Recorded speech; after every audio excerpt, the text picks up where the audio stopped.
Hey guys, Towers here. Welcome back to DMZ. Today we're probably going to be flying solo. Um, don't have many friends on at the moment.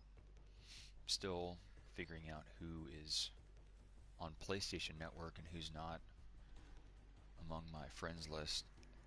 Uh, now that I've started playing with crossplay off, it's a much more enjoyable experience. You can do this on PlayStation. You can also do this on Xbox, although there is a workaround for hackers that are using the Game Pass. It is possible to play on PC and to show up as an Xbox player. So, be aware of that. But I would still recommend Xbox users to play with crossplay off. That's going to um, significantly reduce your chances of running into a cheater. Um, the hackers are on PC, so if you're on a console and you have the ability to cut off PC users, go ahead and take advantage of that. Um, you are going to have a more enjoyable gaming experience, and if you play with people regularly, or if you are, even if you're trying to meet new people, um, if you don't have many friends to play with or whatnot, playing with crossplay off is a good way to. It improves social relationships as well. Um, it's a lot less stressful. Everything is um, lower stakes. You can play the game competitively and you can try hard, but uh, your deaths won't be as crushing. Your defeats won't be as embarrassing if you're not having to, you know, try your butt off 100% of the time. You're not able to relax, have fun with your buddies. Um, this is this it shouldn't feel like a job to log on and play this game. Um, it shouldn't feel like work.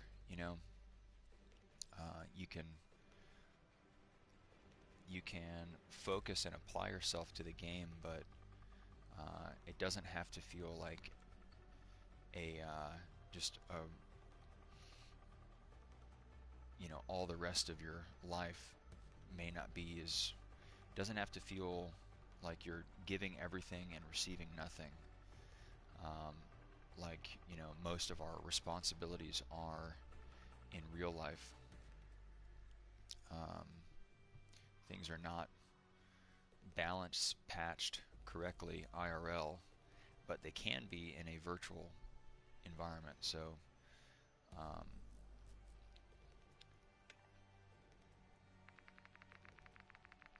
so what I'm going to do first is I'm going to revisit the gunsmith and tuning system, and I've been playing without access to the base game this entire time. I've just recently bought a used copy of Modern Warfare 2. I can't do anything with it except for play campaign, and I did but I did just figure out that I'm able to play local multiplayer, which means just me versus some bots, but that's still really good practice. So if you go to your local uh, used game store, probably not going to be a GameStop or something, but if you're lucky enough to have one in your area, go there, try to find a used copy of Modern Warfare 2, and it's the with the local multiplayer, just basically just you know bot combat, firing range is worth it, I think, for the price of around maybe $20 or so. Um, but I don't pay for a PlayStation Plus subscription or anything. It's just part of the reason I got into this game so heavily was that it was a free-to-play game. It was, I started playing Warzone, wanted to level up my guns without getting stomped in Warzone all the time. Went into DMZ, figured out it was a much more enjoyable, fun, interesting game mode. It had all the elements of Battle Royale plus survival and exploration elements, and you weren't always you had time to explore this wonderfully curated map that was Al Mazrah. Um, and But anyway, so we're going to go into the firing range, and we're going to look at the advancer. So we should probably take a look at the weapon, just the base weapon.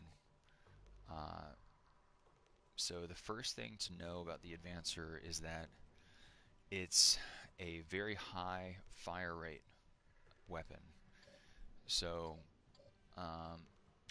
you must put on the extended mag.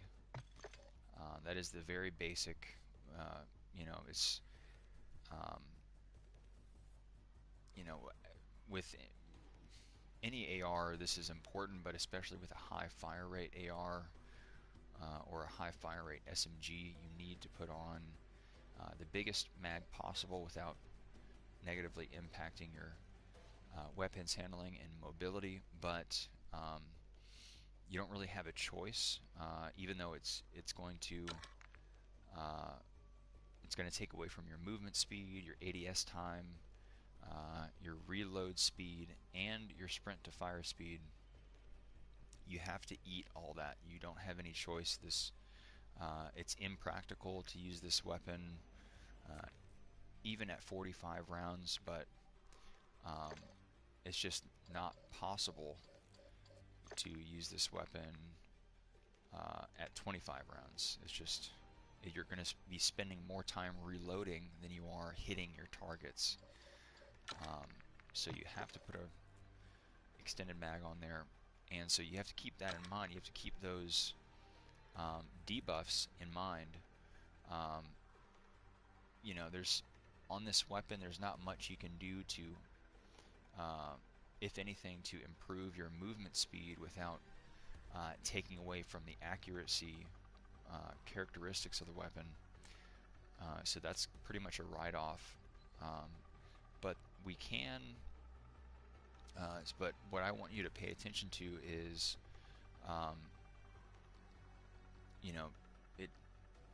it's going to intuitively make sense that a bigger magazine is going to be, just for balance purposes, is going to be slower to reload, slower to replace.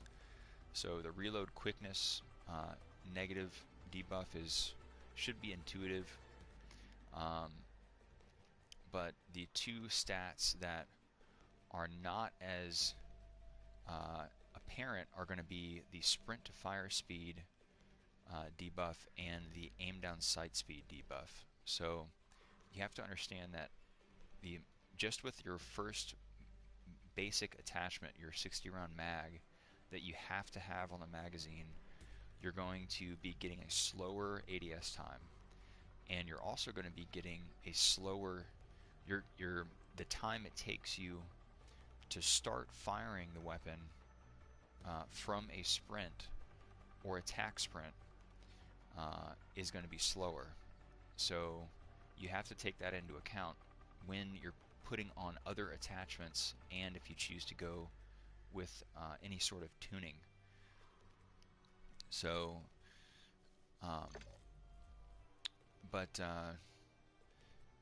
but the Advancer does have a very good iron sight picture, and it's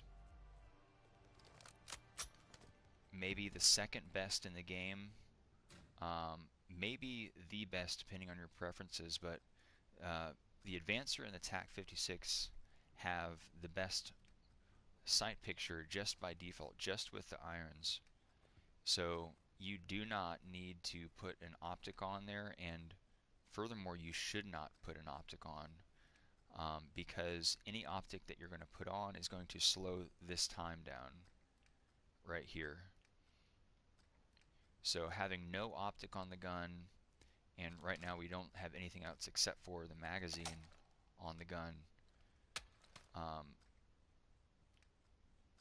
that's the fastest possible ADS time you're ever going to get with this thing. I mean, it is very quick, and the sight picture is very good. So, so you should completely forgo the optic category. Do not put any optic on this thing. Um, don't put a red dot. Don't put a holotherm. Definitely don't put any sort of scope, any sort of magnification scope. You don't need that. Uh, you're not going to be shooting beyond normal AR ranges with this thing. This thing is going to be, because of its high fire rate, um, and because of the time it's going to take you to understand and mitigate its recoil, you're not going to be using this thing really at long AR distances anyway. So this is more of a medium range AR.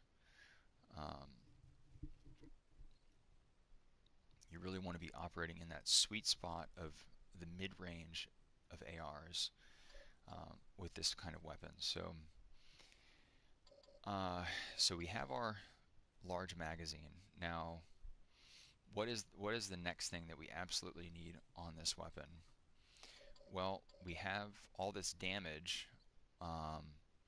We should put that damage out further. We should extend the damage range, and we should also deliver that damage more quickly. So we have a long barrel option that extends our damage range and gives us added bullet velocity. So it makes those bullets travel faster, which means they're going to be hitting our targets sooner, which means that the guy that we're shooting is going to be taking damage quickly, and that should mess up his plans for surviving or killing you. So you're going to take away time from that guy if you can put damage onto him faster. So that's why we're going to choose the 600 millimeter long bore barrel over any of the other barrels. You can choose to forego this barrel option if you'd like, but I wouldn't recommend putting on these other barrels.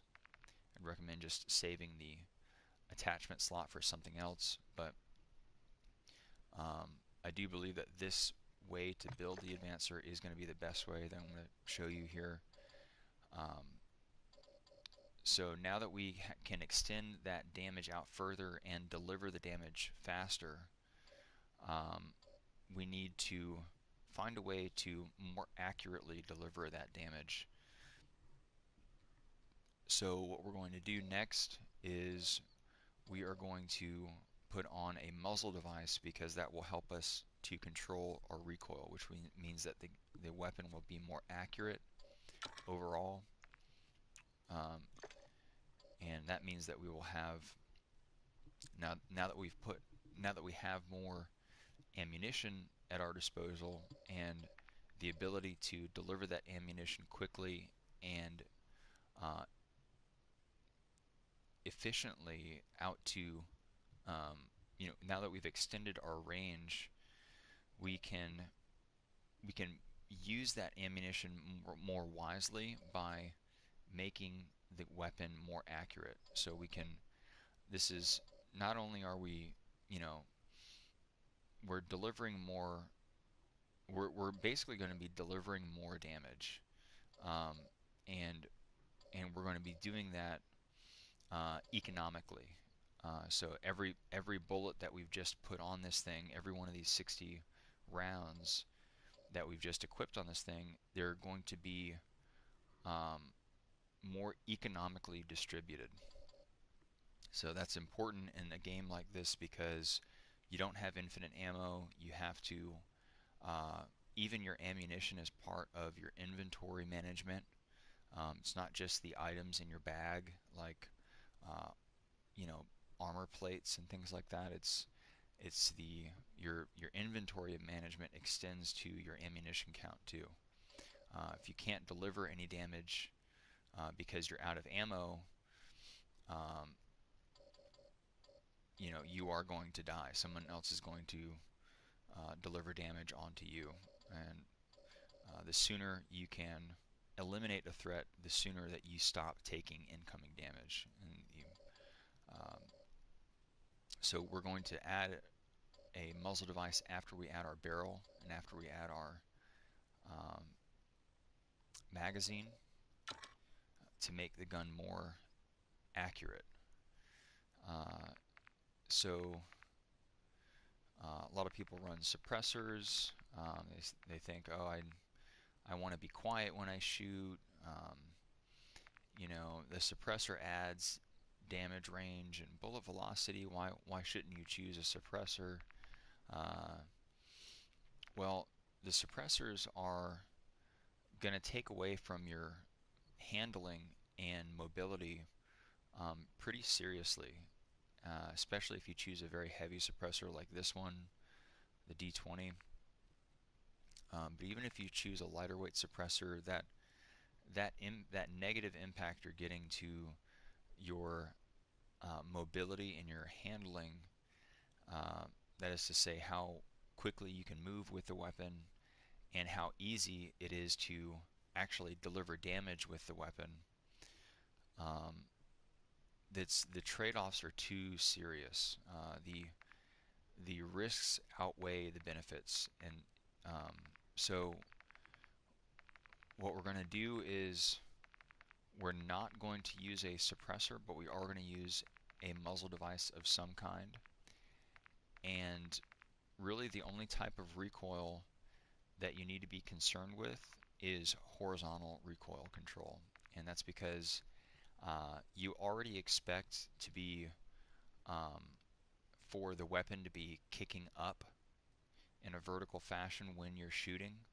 So you're already going to be in your mind, preparing yourself to pull down with your aiming stick, but you don't want to have to pull down and in another direction, either to the left or the right. Um, you want to, you can cut your you know your mitigation, your recoil mitigation calculations that you have to do in your head on the fly at a moment's notice. You can cut that in half. If you don't have to worry about horizontal recoil, you can only be concerned with vertical recoil, and you're already concerned with that anyway. That's already, pulling straight down is a no-brainer. You don't have to think about that. Um, so you want to make it so that uh, you can pull, you know, you you um, you want to make that as straight up and down as possible. So for that reason, for that reason, we're going to go with the Komodo Heavy because it gives us only horizontal recoil control. So you're not having to trade off the the the muzzle device does not have to be balanced for another type of. So if you have like a split, um,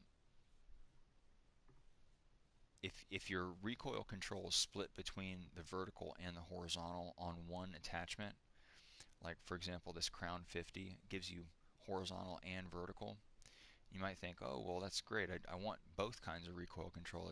I have to mess around even less. Well, the game is all these attachments are balanced with each other, so they're not going to make this is for the most part, they're not going to make a one attachment that is completely broken and that gives you everything all at once. If it gives you two kinds of horizontal, it's only giving you a little bit of each. It's not giving you the most of uh, the one that you're concerned about. So if you're getting horizontal only, you're getting the most amount of horizontal only possible. In this one, you're going to basically split your you get half of the potential horizontal control that you would have with the Komodo Heavy, and you're getting the other half in vertical, which is again not difficult to calculate for. It's already a no-brainer. You know that you're going to have to pull down on your aim stick anyway. So you might as well maximize. You can only put one attachment on, so you have to make a decision. And you know now that if you're able to mitigate your horizontal recoil, all you have to do is think about pulling in one direction rather than two directions or in a diagonal direction. So we're going to go with the Komodo Heavy because it gives us horizontal only, the most amount of horizontal only that we can possibly get. We don't have to split it with with any type of vertical uh, recoil control too. So you know, and if you see a stat like recoil control, that is the best. Um, that is the best possible stat you can build on with no matter what attachment it is. Uh, that's going to outright mitigate the bullets from dancing around in a random fashion. Uh, a stat like recoil smoothness or recoil steadiness will not do that. Um, that will make you will still have the bullets dancing around randomly, but they will just be dancing around in a slightly less random pattern with something like recoil smoothness or recoil steadiness. However, recoil control will delete a certain amount of randomness altogether. So that that is optimal. You want to have as little uh, you know recoil in general as possible. You don't want to have you know with an attachment that mitigates recoil smoothness or recoil steadiness. You're still going to get recoil. You're just going to get it in a more subdued fashion, uh, or a more predictable fashion, which is not entirely bad. But if you don't have any recoil at all, then that's even better, right? You don't have to you don't have to deal with a problem at all. It's not making the problem slightly less bad. It's getting rid of the problem entirely. So, and again, the reason that we're going with a muzzle device, a compensator instead of a suppressor, besides the direct recoil control, is the mobility and weapons handling characteristics. The weapon is going to be quicker to bring up on the target. It's going to be quicker to run around with. Um, it's going to be uh, it's going to be more agile, lighter, easier to handle. Um, and uh, the sound suppression characteristic is not really something that you need to be concerned with. If I know as an experienced player, if I hear a suppressed weapon being fired, I know that that is coming from an enemy operator. I know that I should be on high alert. I should be getting ready to fight. I should be starting to scan my area of operation to locate and eliminate that threat. Um, if I hear unsuppressed shots, I might confuse those with bots, with AI just firing. I might still think that there's a player nearby because the bots aren't going to shoot each other. Um, that is, unless you're in an area like Zaya or some other kind of area where you have Coney bots fighting AQ bots, but that's only in select areas, and people have played the game enough now to know that where those areas are. But most of the map uh, is not going to be like that. So if you have bots firing, they're not just firing randomly. They're not firing. Uh, they're not shooting their guns to enjoy themselves. They're not shooting each other. They're going to be shooting at enemy operators. So if I hear unsuppressed shots somewhere, um, I might potentially confuse that with bots shooting at a player instead of a player shooting at me or a player shooting at bots. So again, if I hear suppressed shots, I know that it's most likely another player. But if I hear unsuppressed shots, it's a 50-50. I could hear it could either be a bot or it could be a player. So that's, you know, the sound suppression is actually a giveaway instead of a way to camouflage yourself. Plus, you get better mobility, um, handling, and accuracy bonuses for using a lighter weight muzzle device like a compensator anyway. So you're actually getting far more advantages to using something like a Komodo Heavy or even any of these other compensators or lighter weight muzzle devices than you are with a suppressor. So so now we have 2 slots left. So it's a high fire rate gun.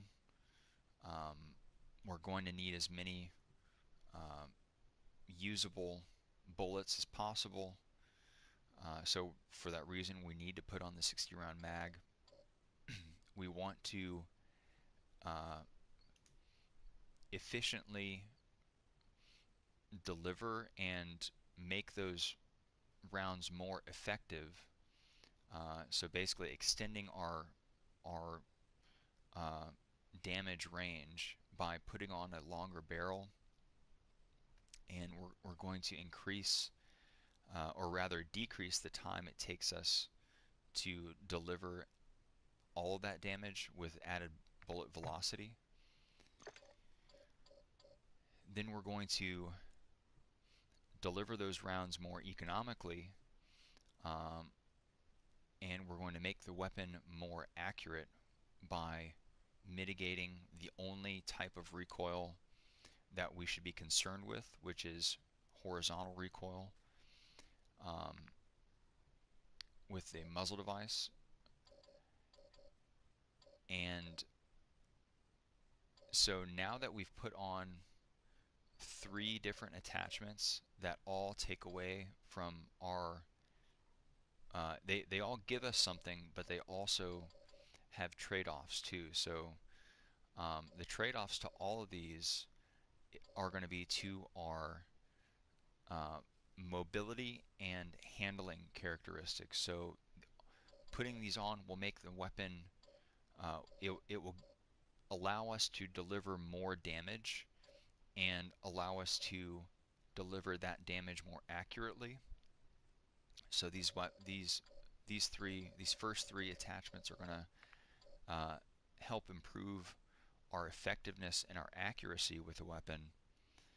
But but the trade-off there is that um, these 3 attachments will take away from our mobility and our just overall ease of use of using the weapon. Now this is going to be a heavier weapon. It's going to be slower for us to move around the map with. Um, Slow things are easier to hit. Uh,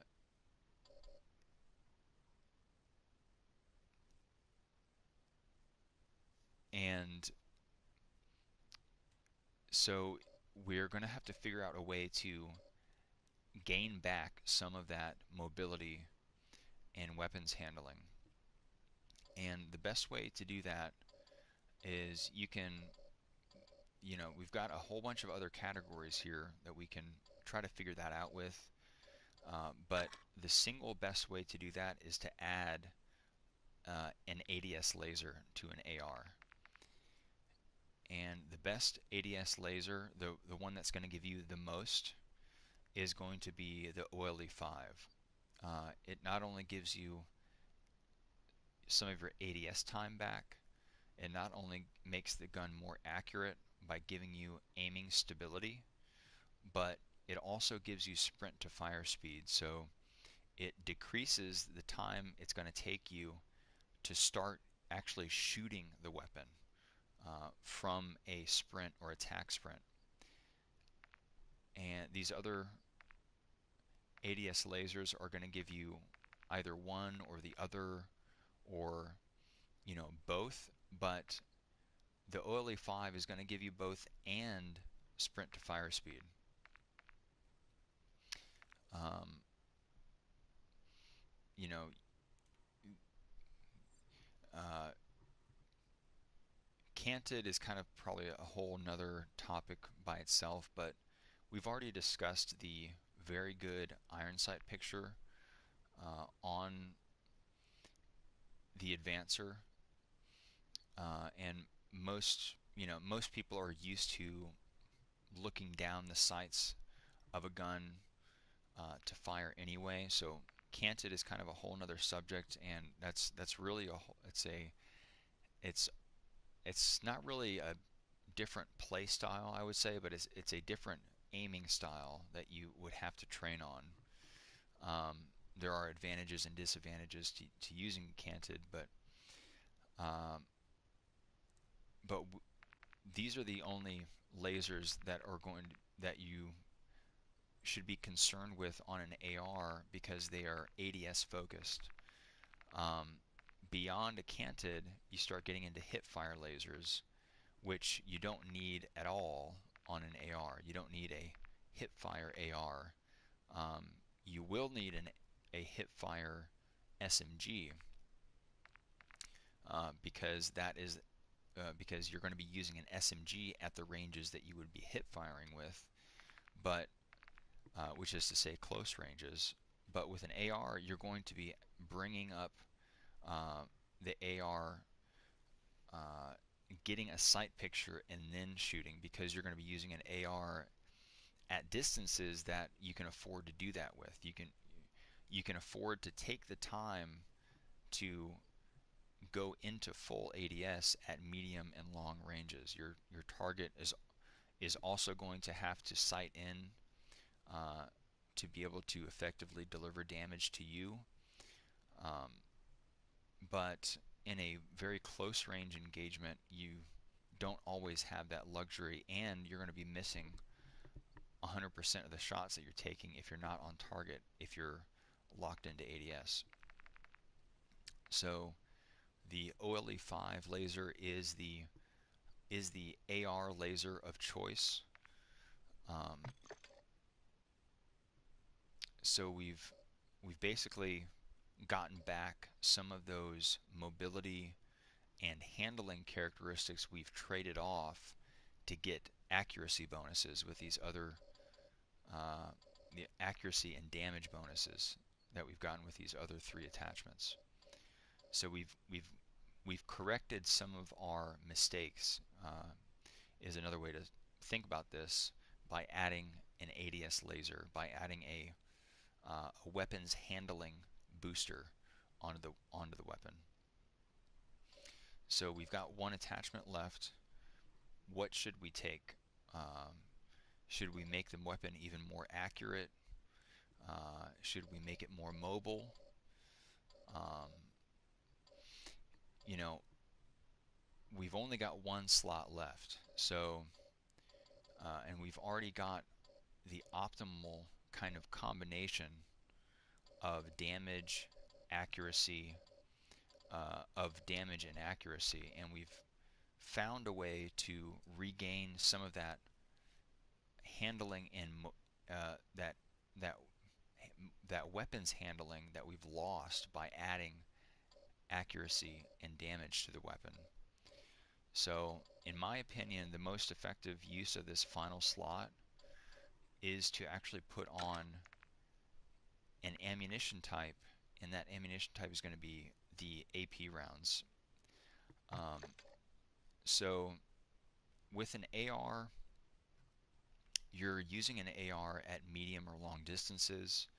You are not using an AR at close ranges, uh, and so for those reasons, and the so basically when and how you're using an AR is uh, is part of your decision-making process to choose armor-piercing rounds. What armor-piercing rounds do is they allow the bullets that you're firing to continue to do damage to a target that's on the other side of hard cover. Um, so this is this is really a this is an attachment for a more experienced player because you're going to have to know when and where someone is if you cannot see them. Um, you're going to have to you're going to have some kind of uh, predictive ability. You're going to have map knowledge. You're going to have to be able to place yourself in the shoes of someone else who's um, having to fight you. So you're going to um, have a theory of mind for another person to be able to more effectively to be able to effectively use a weapon attachment like this. So if you're a novice or more, if you're an inexperienced player or if you're a lower skill player, and you have to be honest with yourself to, you know, um, you might be better off taking a different type of attachment. Um, you might be better off with an attachment like an underbarrel attachment that gives you even more accuracy, so that you have to think about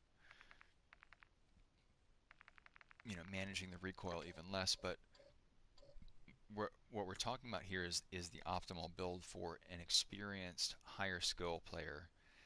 Um, I believe that the AP rounds are going to give you are going to allow you to lean into the strengths of the weapon and allow you to use the weapon uh, most effectively. So you're using an AR at medium or long ranges. Um, you're not using an AR at close ranges, which means that you're not going to be using an AR inside of buildings or um, in a shooting match 5 feet away from someone. You're going to be switching to a melee weapon. You're going to be switching to an SMG, some kind of close range weapon in that scenario. So you're if you're fighting someone and that if you're trying to fight someone and they're in a building and you're having to use an AR, you're going to be most likely outside of that building shooting into the building. So you can see your target through windows or through holes in the wall or whatnot. But if you have an idea of where your target is moving within that building, if you see him moving from right to left past a window, you know he's going to be on the left side of that window after he passes through past the window. uh, so you can start tracking. You can start you know you can keep the bullet penetration is a built-in feature to the game. This is something that still even experience players that have put a lot of time into the game, they think that everybody that's shooting through walls is using aimbot or wall hacks, or is hacking or cheating or something. They don't understand that, or they think that they're somehow hacking the game to allow them to shoot through walls, um, and they don't understand that that's a realism feature. That's a feature that was coded into the game by the game developers intentionally to make the game more realistic, to make the game more immersive, to better reflect um, the the real life physical circumstances of gunfights and modern warfighting. Um, bullets do certainly pass through many different things. Bullets are, you know, they're made of very hard materials. They're traveling very quickly, uh, and bullets are designed, uh, to do damage. And the average uh, wall in a house is not designed to be bullet resistant. So, um, many, most of the surfaces in the game that are modeled after real things, like, you know, real houses, real commercial buildings, real pieces of infrastructure. Um, most of these things are not designed in real life to be bullet resistant. So why would they be designed in a simulation of real life to be bullet resistant? Um, so if you've ever heard of, if you've been playing the game for a while, you know where these rat buildings are, or these cringe buildings, these like two-story warehouses that are there are maybe like four or five of them total in Al Mazrah. One's in Said City, one's in Quarry. Um,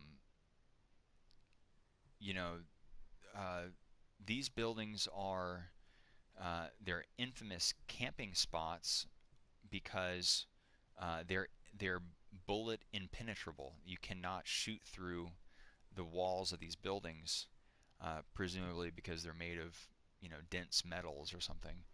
But um, those are some exceptions to the general rule of penetrability. Most of the surfaces in the game are going to be bullet penetrable. Most walls, ceilings, floors in any building, and um, a lot of the other objects and props throughout the game world are also modeled after their real world counterparts, like vehicles, wooden carts, uh, signs, all these things that in real life are made of wood or plaster or other, relatively low strength materials.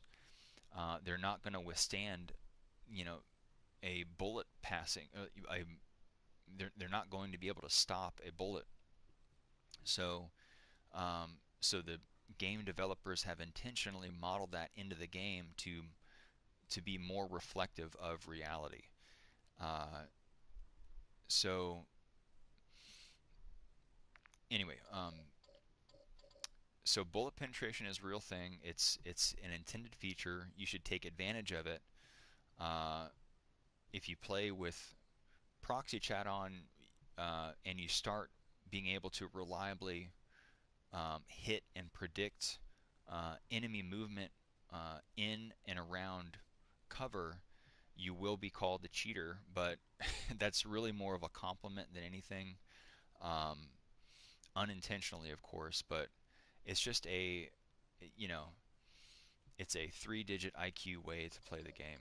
Um, I think that you should be taking the AP uh, ammunition type on every AR or LMG possible.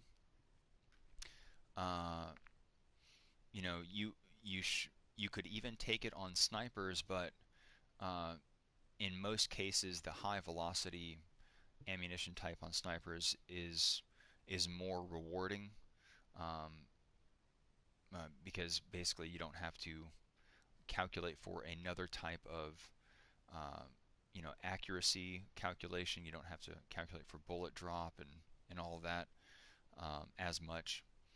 But there are many times when you are shooting a even a sniper rifle, and someone passes behind cover.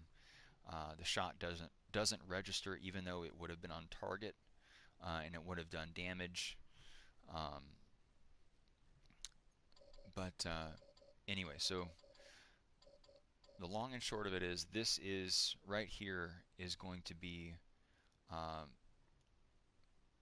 the best possible way that I can think of to build an advancer.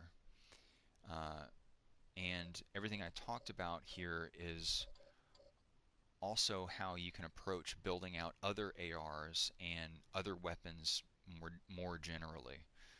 Um, with every advantage that you have that an attachment might give you, uh, it has to be balanced against the other attachments for that weapon, and uh, it has to be balanced against the other weapons in the game. So there are also trade-offs. There are both positives and negatives to every decision that you're making.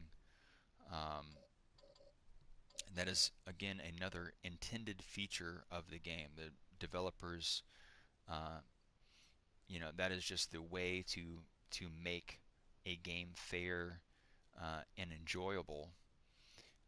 You have to put some kind of constraints on whatever you're doing. So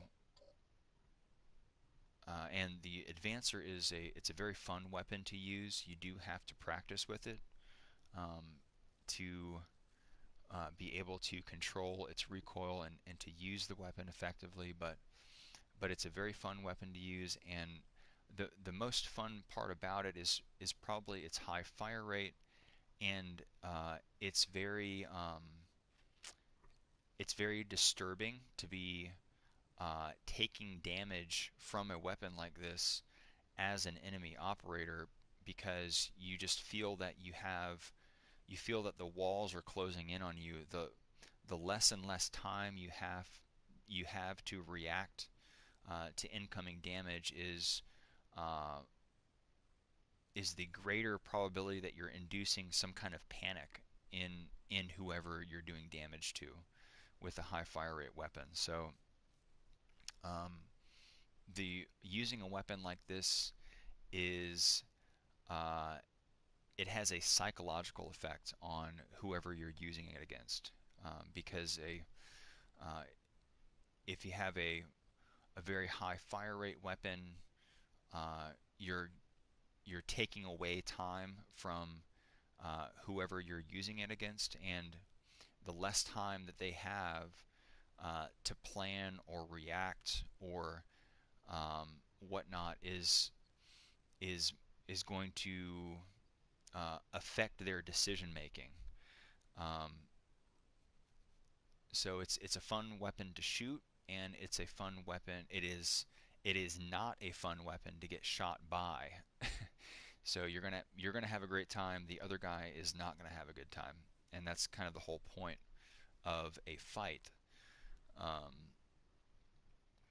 but I'm not really gonna go into tuning right now. I think I'll maybe tune the weapon later.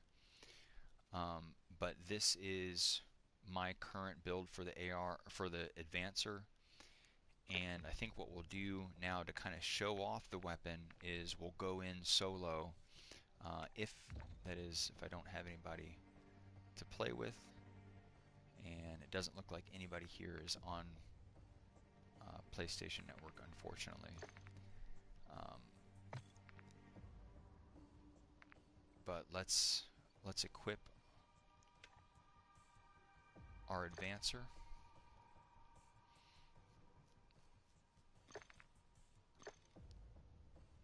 And we'll just go ahead and equip this in all 3 slots.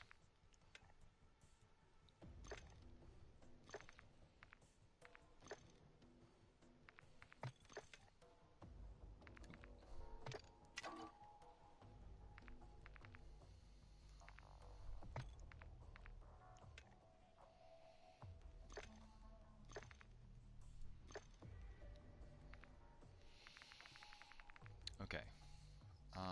And we do have some things to work on by ourselves. Um, in mission mode, we're going to be working on our wallet expansion and our contraband stash expansion. All we have left to do for the contraband stash expansion is we have to just get we have to extract 3 more gas cans. And they don't have to be full, by the way. Um, so you know, you can use them as long as you have them in your bag when you extract. That's all that counts. That's this upgrade here, right here under weapons locker. Um, so just need 3 more of those. And our wallet expansion here. So I think what I'll do first, just to get it out of the way, is I'll focus on the gas cans. And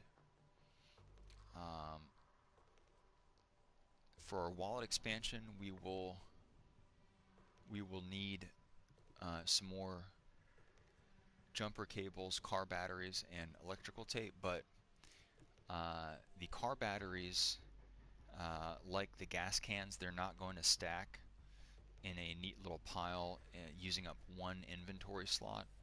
So we're going to have to play games around that fact. But the electrical tape and the jumper cables will stack. I believe the jumper cables stack maxes out at 3, while the rolls of electrical tape is a little bit higher, maybe 5 or more on that.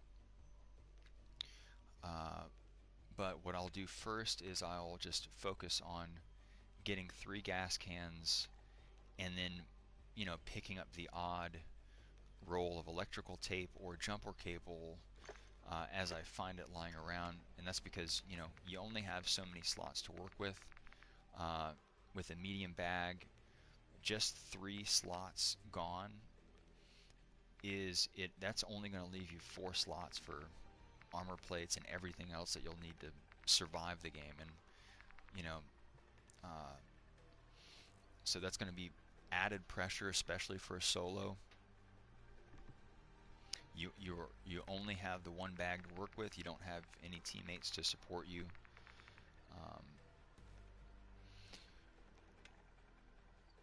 So just give me just 1 second. I'm just going to take a sip of coffee.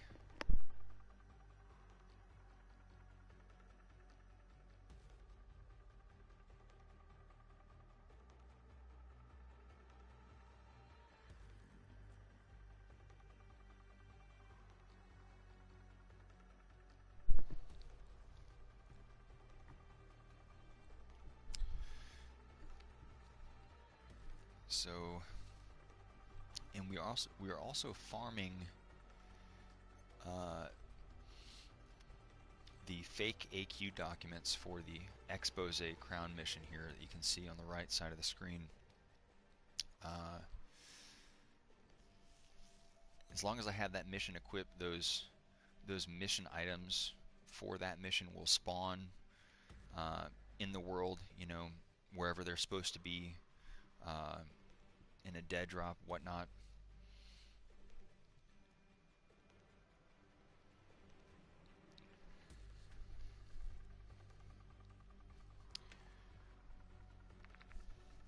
I might keep this res pistol as I'm going solo, but I really, if I'm going to be using the advancer, I think I'm going to have to take a munitions box. Yeah, I think that's going to have to be the move there. Taking a little cash for utility. Just going to make sure my crossplay is off. See if I have a secondary.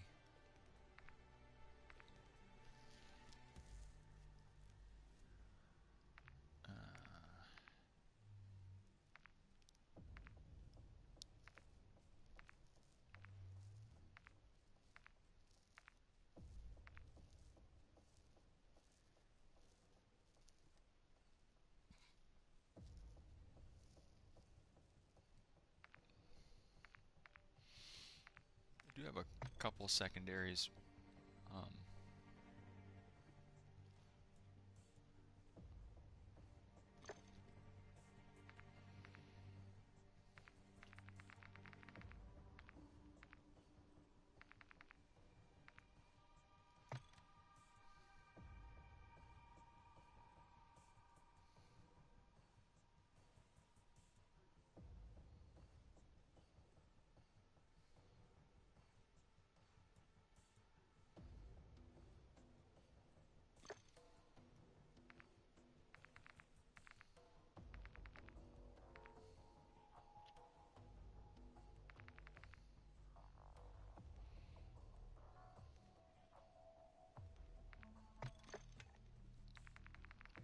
This is not a one-shot build, don't worry.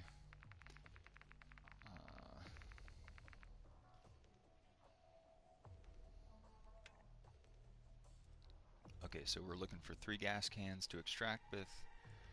We want to head towards the Zaya Observatory dead drop and continue to farm the fake AQ documents we'll need to bring into Ashika at some point. And we're on the lookout for hydrogen peroxide to dead drop. We also need to dead drop a whole bunch more selfies and do a whole bunch of other stuff, but that's all we're going to focus on at the moment.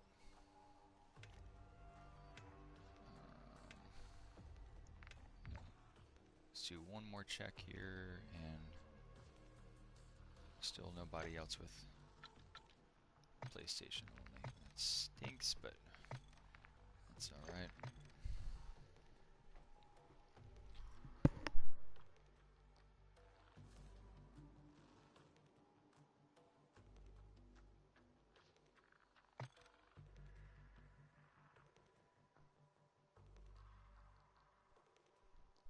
You know what? Let's be smart. Let's do a quick warm up in the firing range.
Getting this, like, I don't know if you guys can see this, but I'm getting this, like,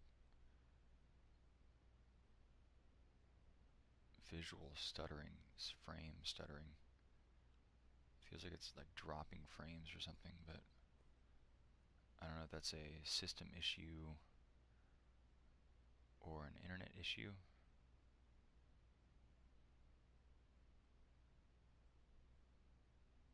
It's really weird. It's very distracting.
Oops, did I?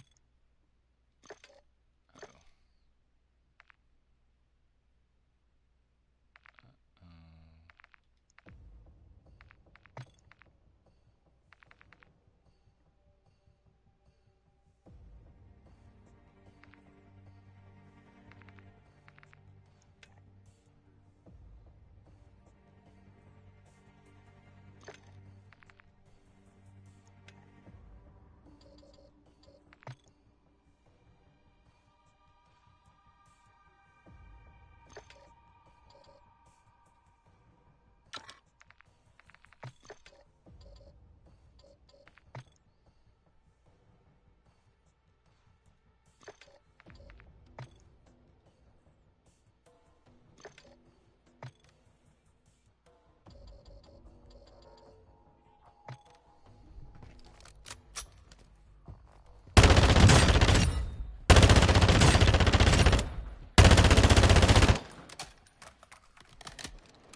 thought I was working with a weapon without any tuning at all, but actually had one of my old. I had a tuning from a previous, from a while ago, and I don't think it's the optimal tuning, so I had deleted the tuning and then saved over it, and didn't realize that it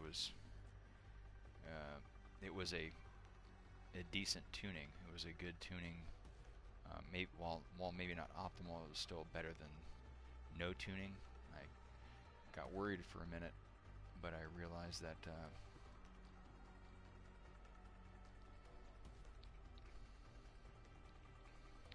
I figured out a way to save it quickly.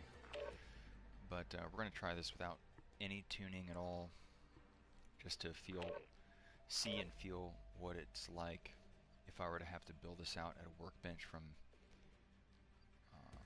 ground loot from a dead guy's gun.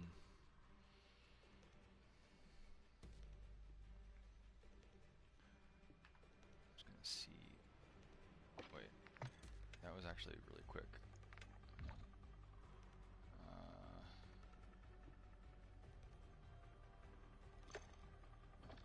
I'm always a little worried when it's that. Oh no, when it's that quick, because it makes me think that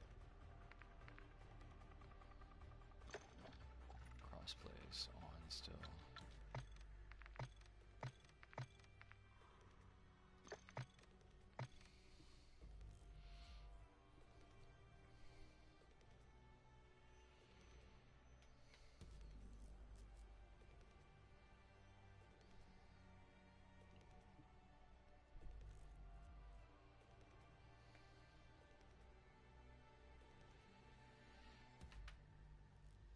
But this is kind of prime time in the day for gaming, so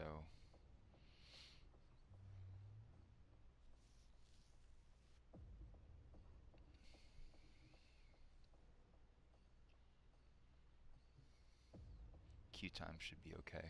Queue time should be not very slow.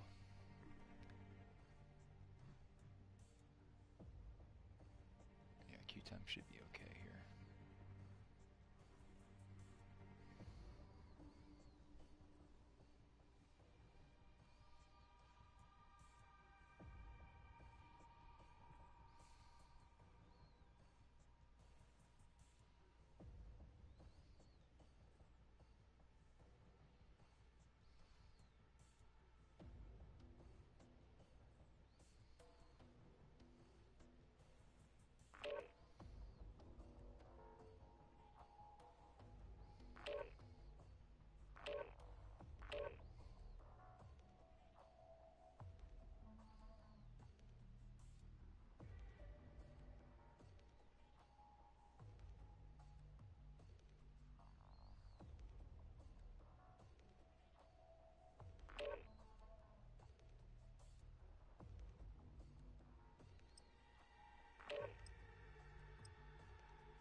Welcome to Al Mazrah.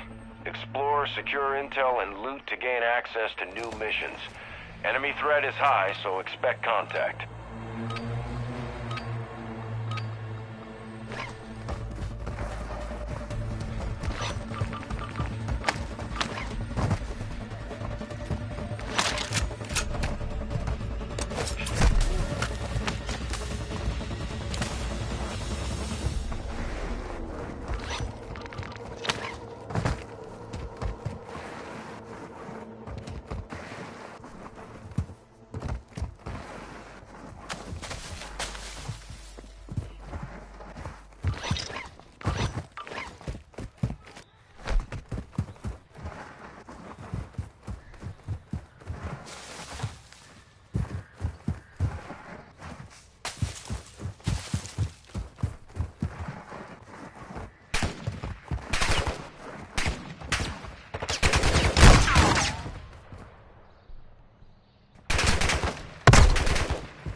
Activity has increased in the area. Keep your eyes open.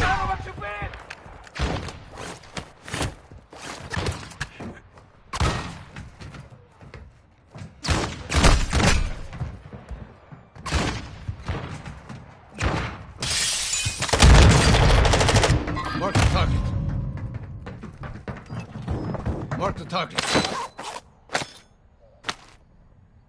Ultra One, copy that. Requesting medical for you now. Hey, just solo.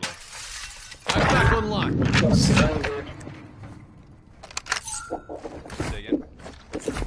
I said same, dude. Okay. Are you playing with proxy chat on? Oh. I'm hit! Do you have a smoke or a knife?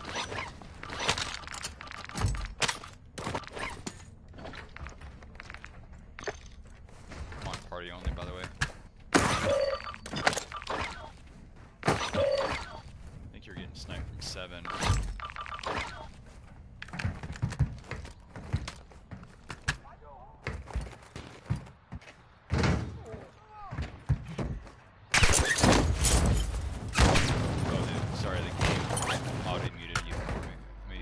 Ultra One, enemy threat appears low in this area. Okay, I should be able to hear you now.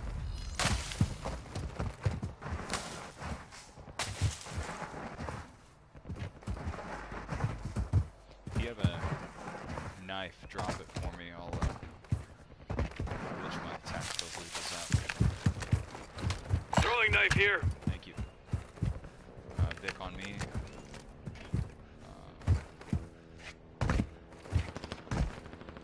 Looks like bots. Nice. Coming up to you. You got a teammate in that. Moving. Okay, copy. Is he inside? I see him on roof. Taking fire. No place for me.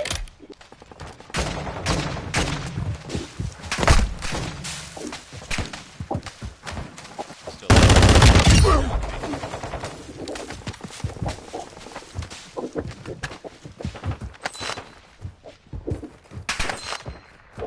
Friendly UAV on station. right next to me here. That one in the car. Crouch.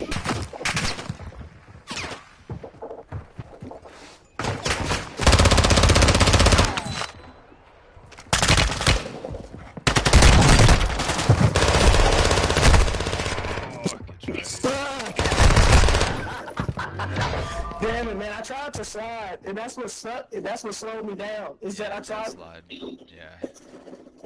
I tried to slide and it wouldn't let me. But GG's though, man.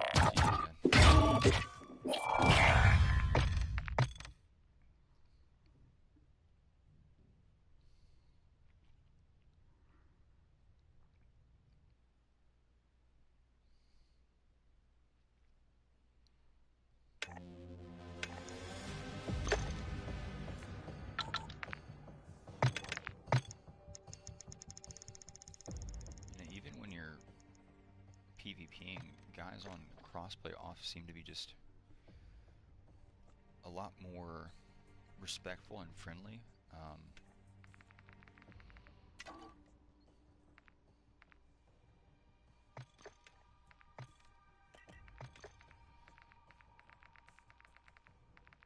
think we'll just run this just like this. This shotgun build is clearly not a one-shot. I probably should have peeked him from... I mean, he knew I was coming, he could hear me.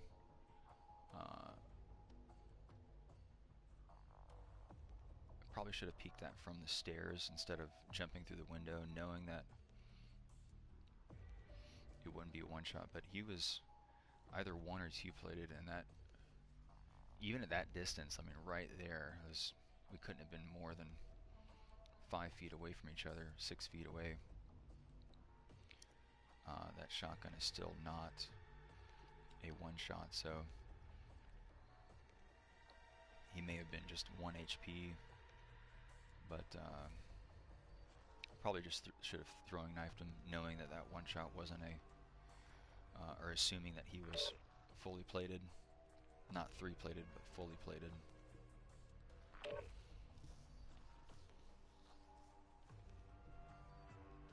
But that was it's tough to, you have to fight there. You have to support your teammate, but I had no plates. I was in a 1 plate, but I didn't even have that 1 plate.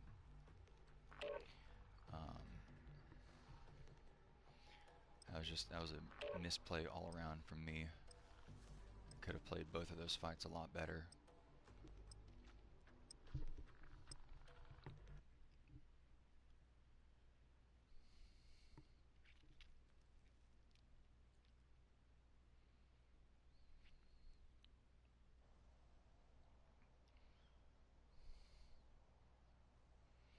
It was very poor positioning on that guy's part that had killed me. I wasn't expecting him to be there.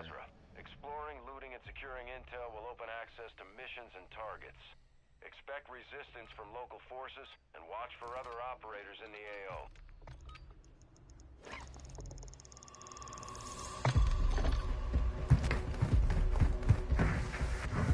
We know it's over there. Bye.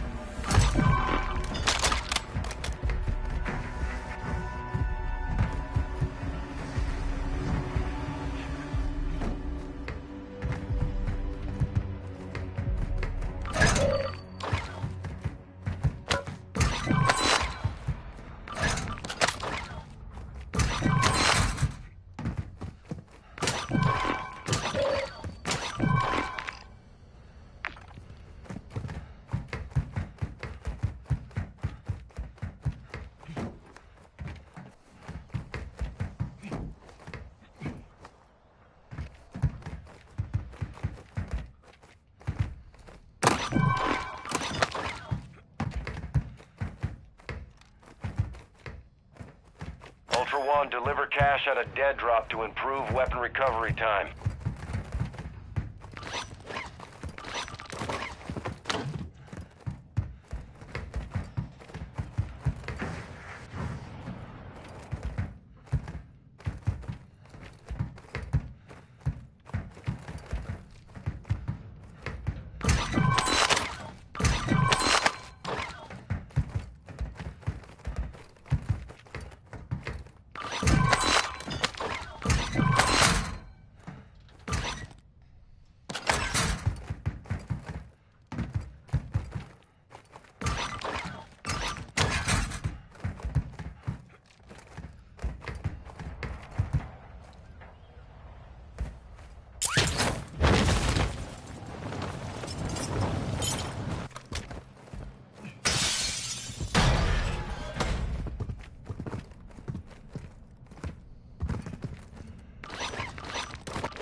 Reinforcements incoming.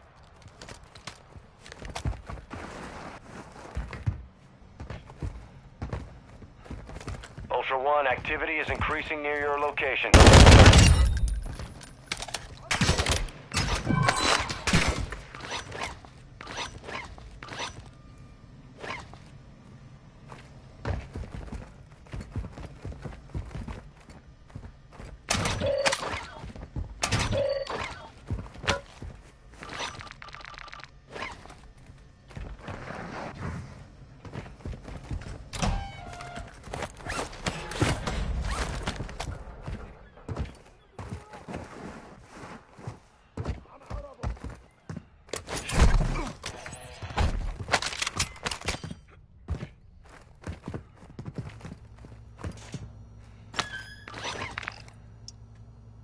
Buy station marked.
Enemy threat appears low in your area.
Extraction is inbound at this time. Ultra One, Dino Force inbound for extraction. We're 2 clicks out.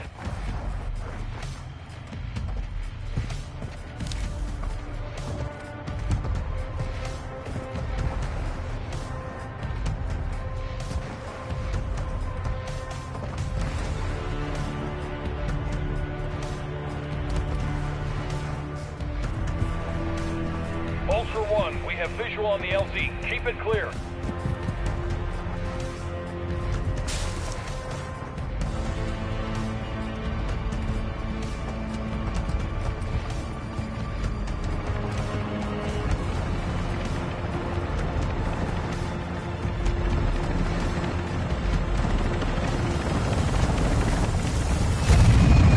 Dino 4 is at the extract point. Be it Dino 4 to actual. All objectives and personnel secure. We're RTV at this time.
Got our contraband stash extension done.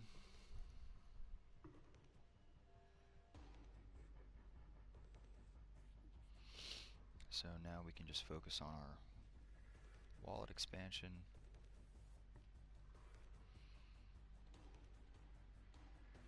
Jumper cables. 6, 5, 4. 4 jumper cables. 3 car batteries. Electrical components.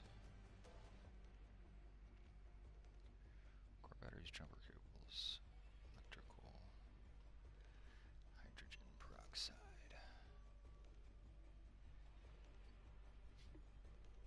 Let's see.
Welcome to Al Mazrah.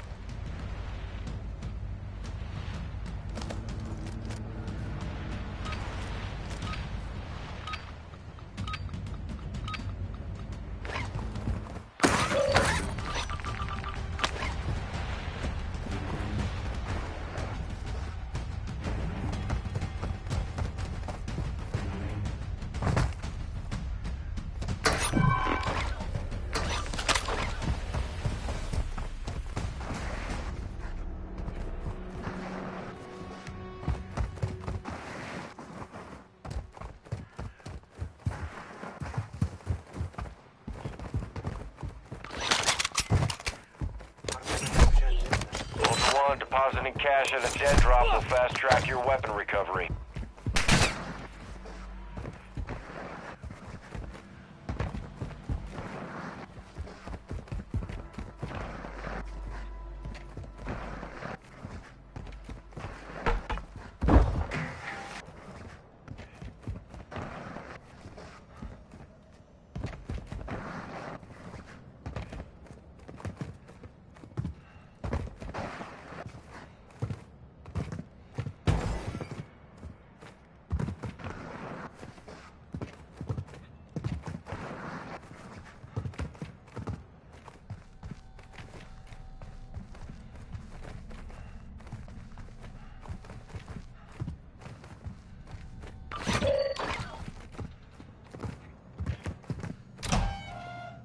Ultra One, we're seeing increased activity in the area. Stay sharp.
Hostile UAV in this sector.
Contract marked.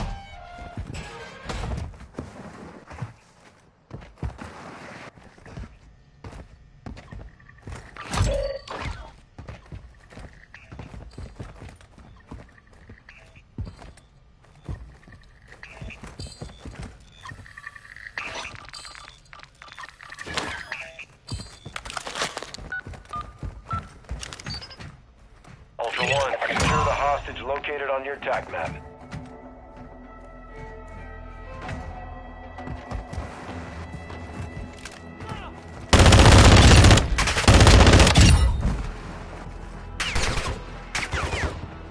Ultra One, be advised you are approaching the hostage location now. Expect contact.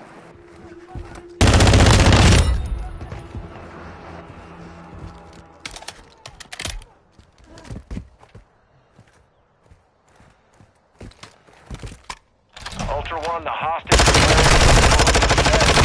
before it detonates.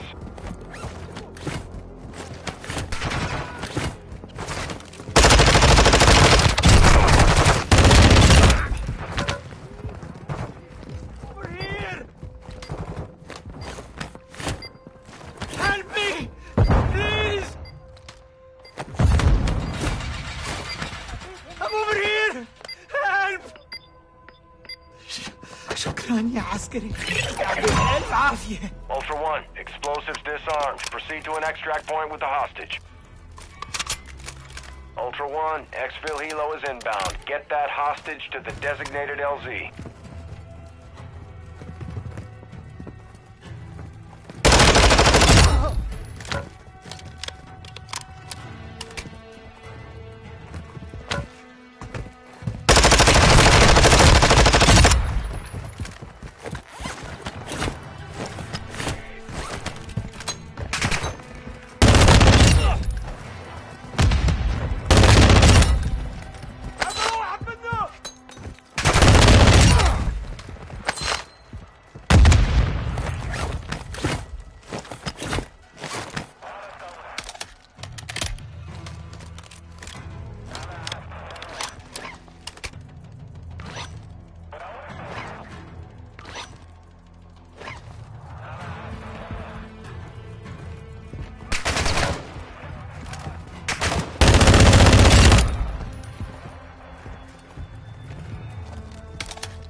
mission is inbound at this time.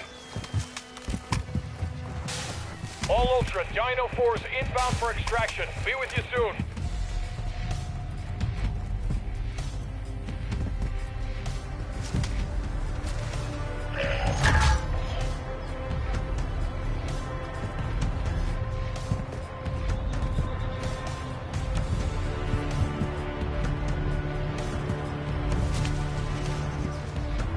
Ultra One, Dino 4. We're approaching the LZ. Get it secure.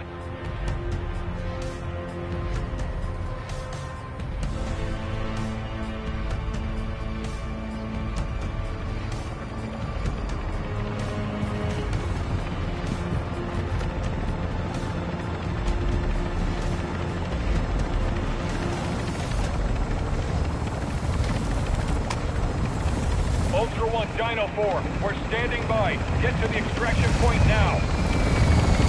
This is Dino 4, all Ultra secure. We're exiting the AO.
Guys had me dead to rights in the vehicle. Maybe not dead to rights, but may have just been a duo.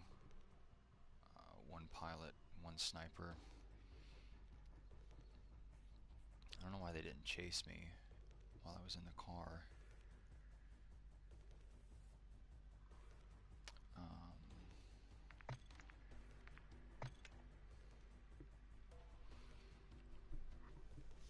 Got some progress there.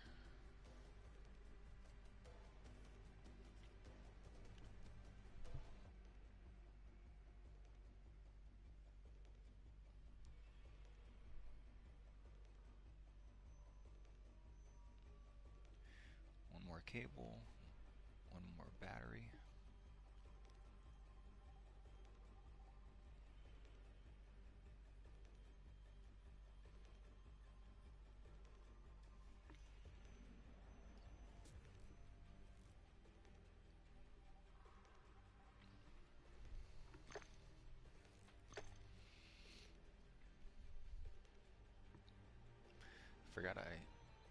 Forgot I had the RPG there. Probably could have gotten out of the chop, started beaming him with advancer, and then maybe gone for a crit on with an RPG. But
Probably should switch to a stealth vest.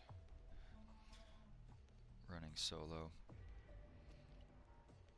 1 battery, 1 cable, 8 electrical tape.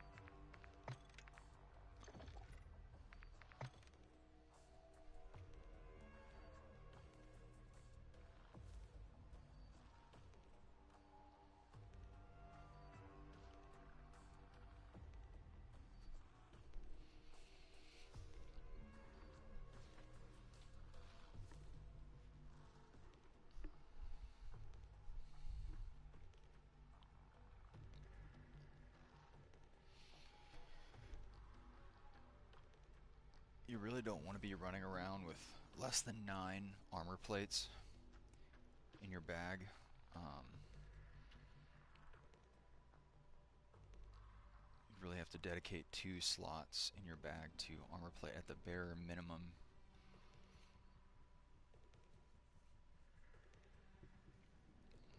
That'll give you 3 full plate ups, full plate regains. And that's the minimum you would need to survive any engagement, to reposition, to secure a kill. I mean, 9 plates is, it's not nothing, but it's not a lot either.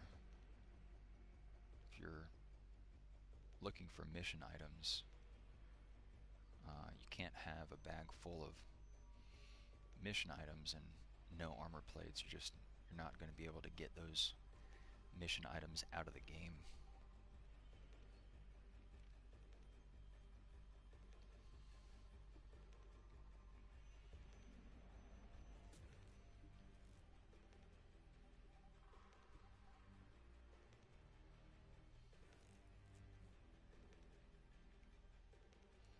These guys in the helo were going to hold my hostage exfil chopper, so I dumped the hostage in the hopes of maybe being able to come back to him later, but again, I don't know why those guys didn't chase in the car. Maybe they just saw or thought I was solo, decided to peel off, but they did come back for, they probably didn't realize it was me, the solo, that had hit that exfil. Probably thought it was somebody else. They were just hunting. They just wanted to fight. At the very end there, right as I exfilled, it sounded like one of the guys was able to make the jump onto my chopper.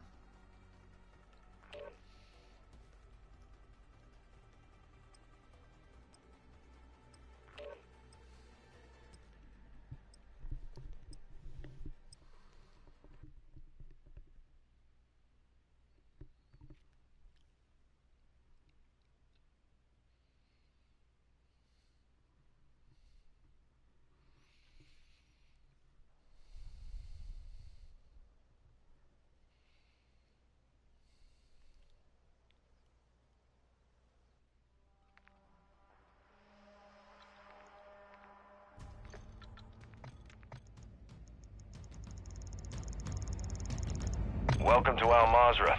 Explore, secure intel, and loot to gain access to new missions.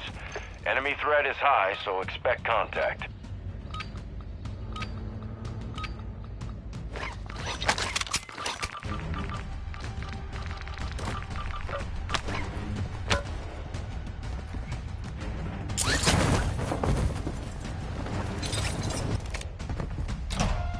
We've got a hit on a heavily armored target with a weapons case. Their last known position is on your TAC map. Engage at your discretion.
Ultra One, deposit cash at dead drop locations to speed up weapon recovery.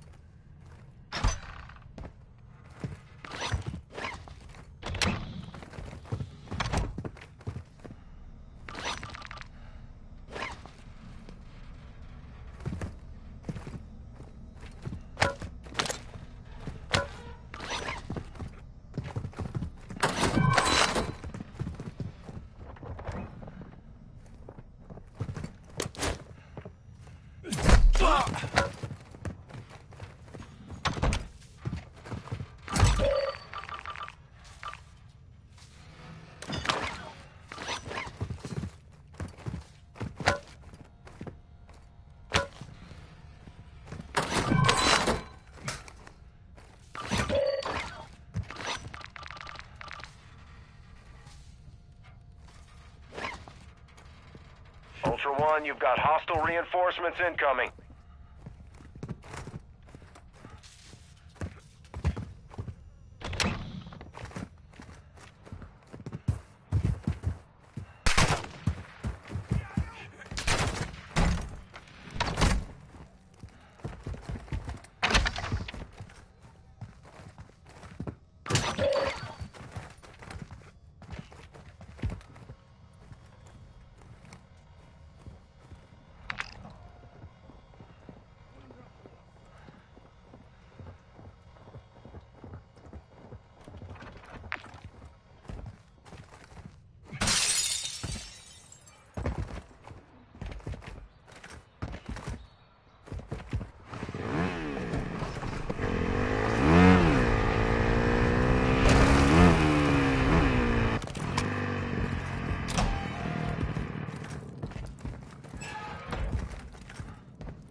Extract point marked.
inbound at this time.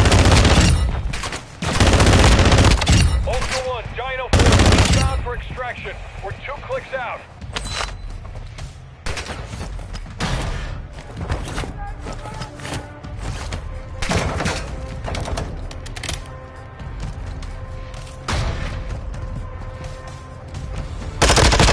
You've got hostile reinforcements incoming. Ultra One, we have visual on the LZ. Keep it clear.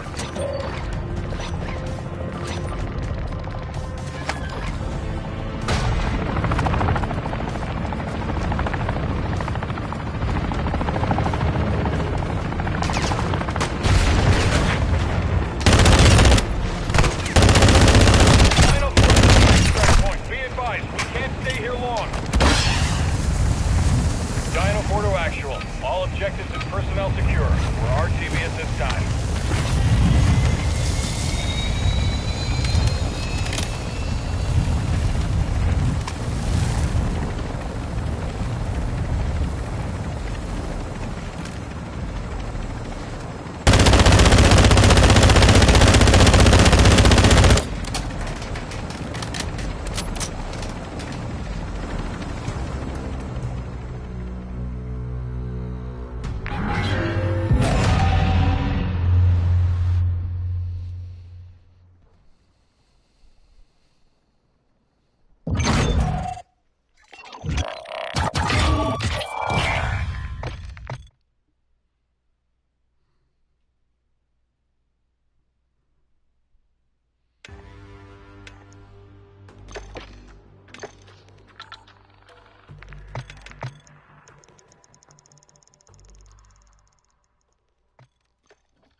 Making steady progress.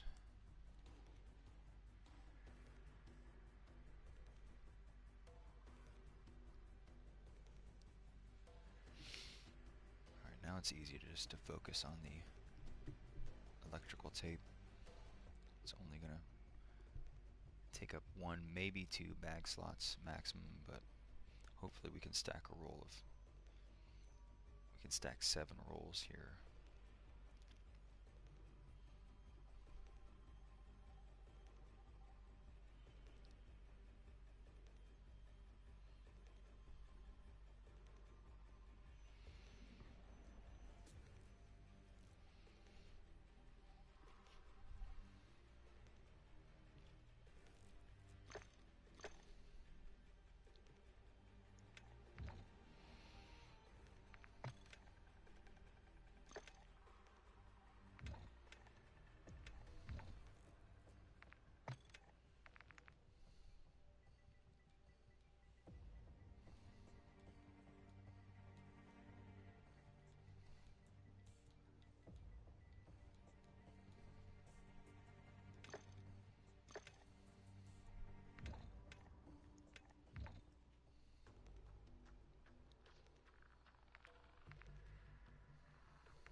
Stock, mag, laser, hex 40.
Welcome to Al Mazrah. Exploring, looting, and securing intel will open access to missions and targets. Expect resistance from local forces, and watch for other operators in the AO.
Ultra One, enemy threat is moderate in the AO. Ultra One, depositing cash at a dead drop will fast track your weapon recovery.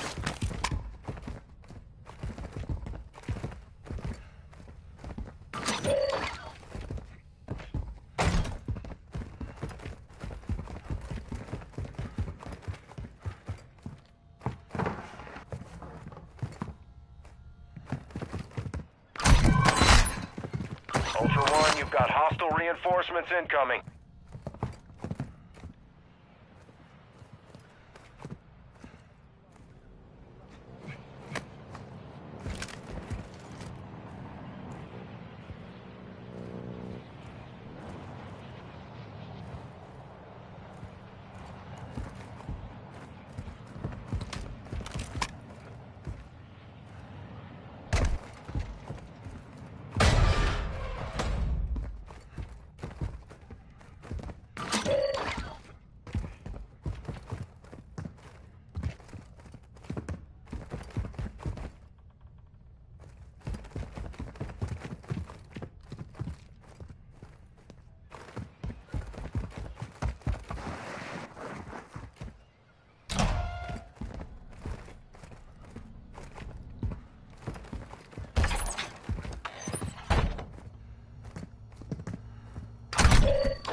One, activity has increased in the area. Keep your eyes open.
I need small caliber rounds.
One. We're seeing increased activity in the area. Stay sharp.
Ultra One, you've got hostile reinforcements incoming.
One, deposit cash at dead drop locations to speed up weapon recovery.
Ultra One, actual. High winds are increasing in the AO. Move to an extract point before radiation spreads.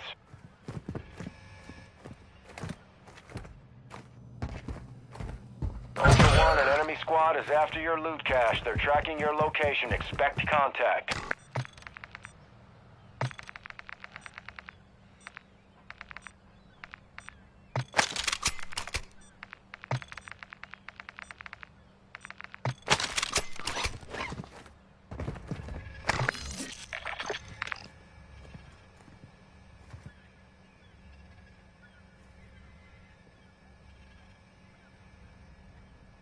Call the vehicle.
Actual to Ultra One.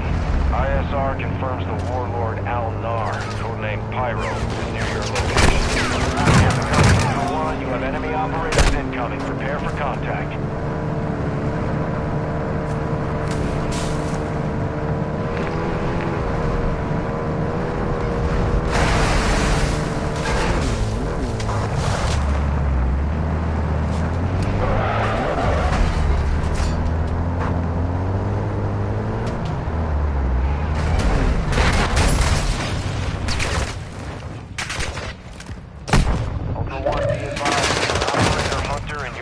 Watch your six. Solo. Good job, boys. High skill kill.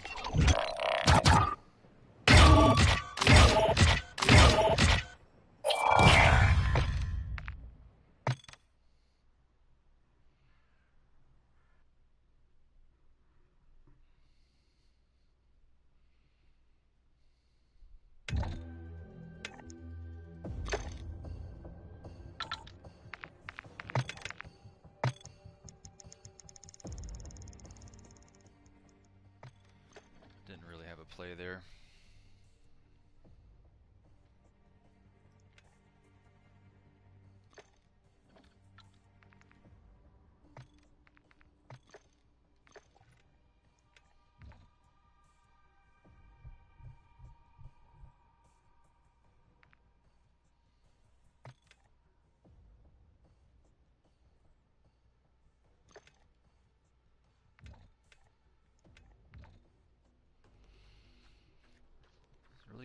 I was going for the rolls of electrical tape, but I ended up finding a lot more IFAKs which do not stack, so I didn't have any exfils near me.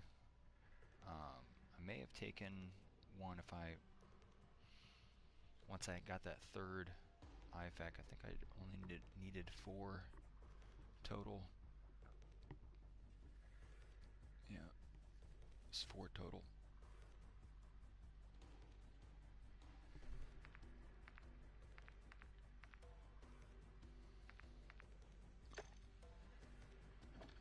That's okay. Didn't lose much there.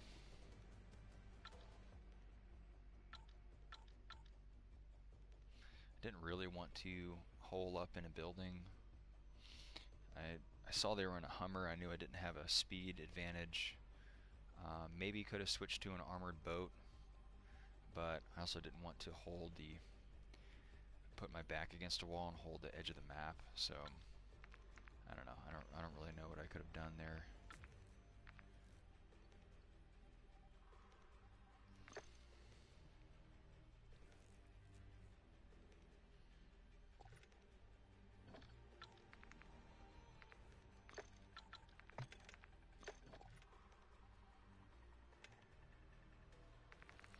But I should have been in a stealth vest. That's what I should have done a while ago. I should have built the stealth vest.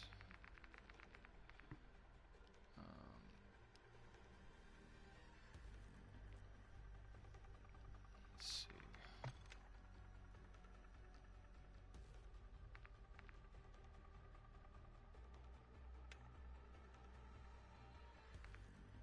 Gotta get those AQ documents too. Let's see, should I?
Welcome to Al Mazrah.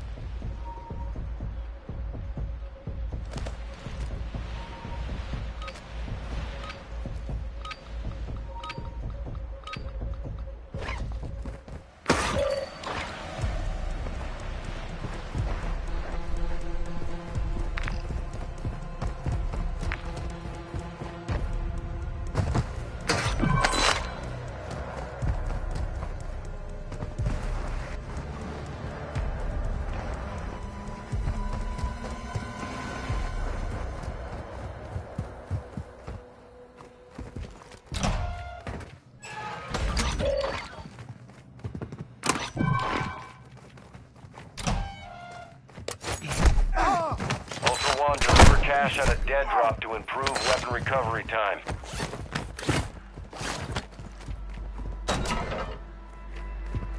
Ultra One, that's a denied area. Enemy presence will be high.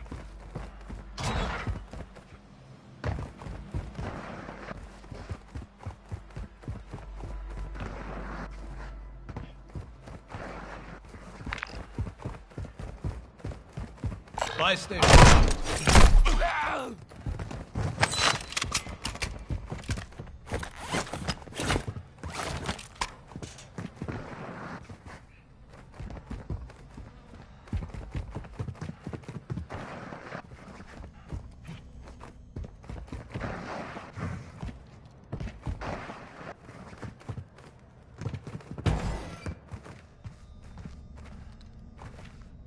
Ultra One, activity is increasing near your location. Stay alert.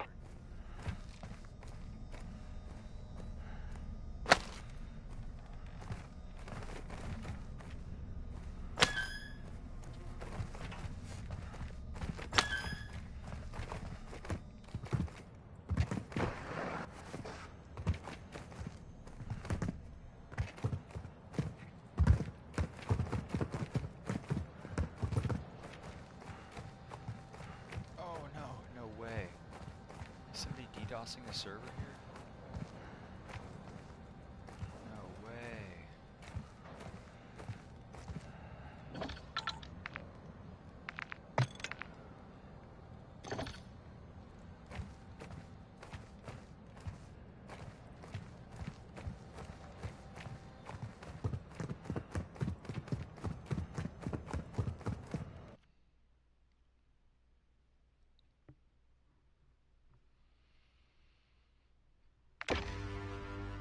Wow.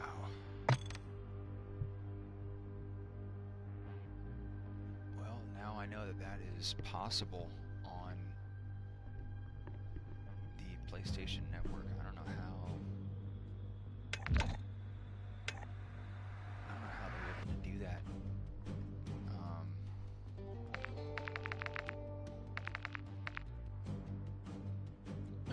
Make sure.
It's got me second guessing if I'm actually playing on crossplay off or not.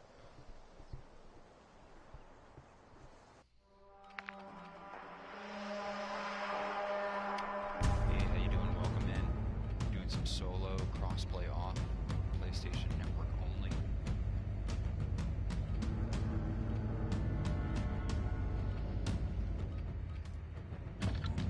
Welcome to Al Mazrah. Explore, secure intel, and loot to gain access to new missions. Enemy threat is high, so expect contact.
Depositing cash at a dead drop will fast-track your weapon recovery.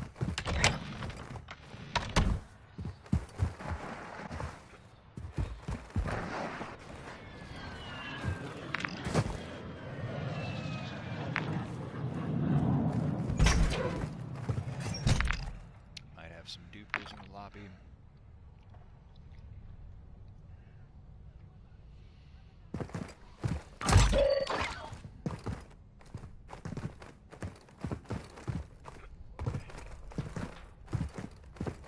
Just find that. Ultra One, activity is increasing near your location. Stay alert. Electrical tape and a PC.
One, you've got hostile reinforcements incoming. Ultra One, activity has increased in the area. Keep your eyes open.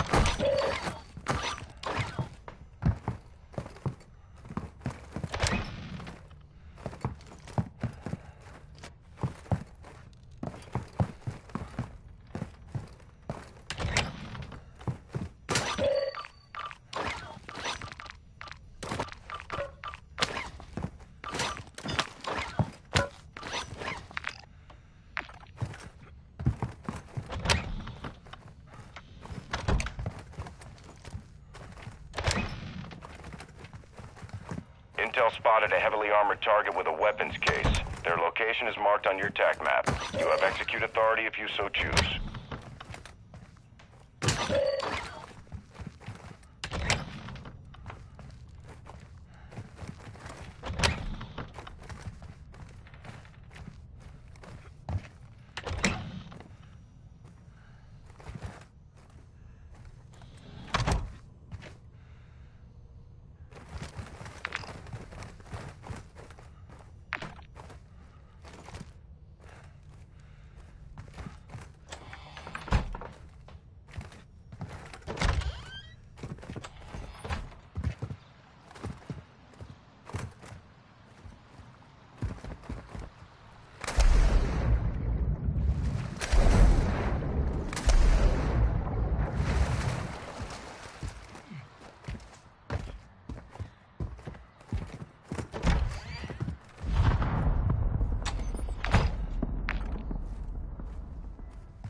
Ultra One, be advised, an operator in your area needs medical.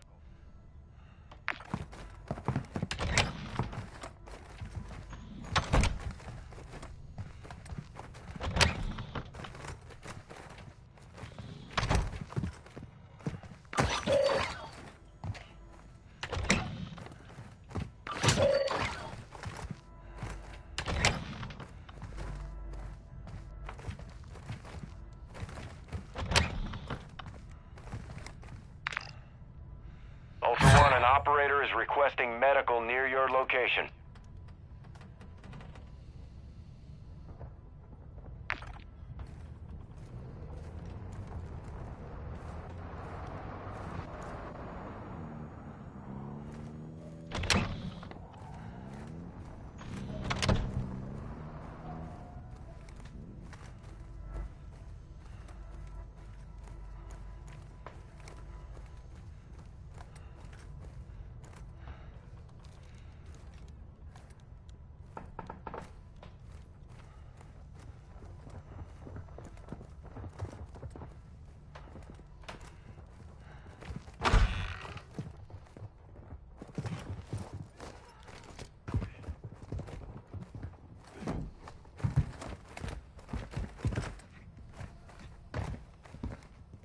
Ultra One, you've got hostile reinforcements incoming.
Squad is after your loot cache. They're tracking your location. Expect contact.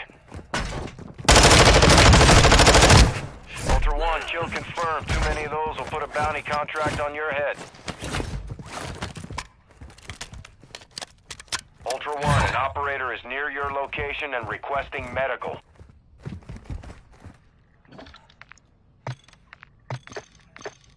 Hey, brother, you solo? Yeah, Philip. Okay. There's a nasty team over by high rise and towers. Let's back up. Ultra One, be advised, an enemy Here they squad come. is approaching your position Yeah. now. Stay sharp down there. I'm on party only. I'm gonna take roof.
Do you have a selfie?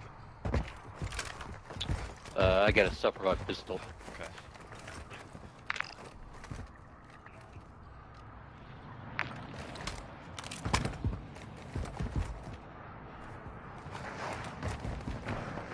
Go to the police station.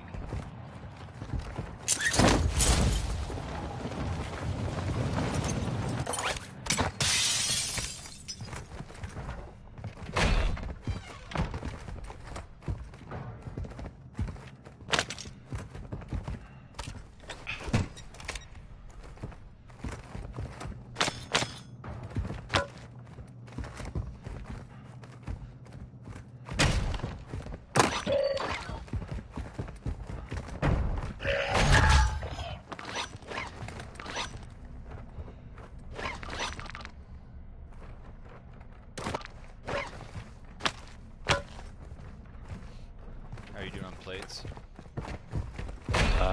I've got a plate box. And then I've got 3 bag full of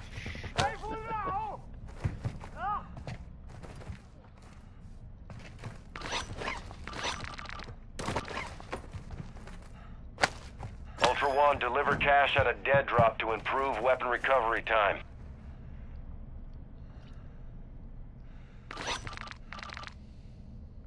Are you trying to build the vest or anything, or what? I was just kind of sitting on this 2 plate. Don't have any materials to build at the moment, but check these. Just found a different stick. Okay, I got a stick too. Okay. Got 1 comic book. I'm gonna move to market behind me for games.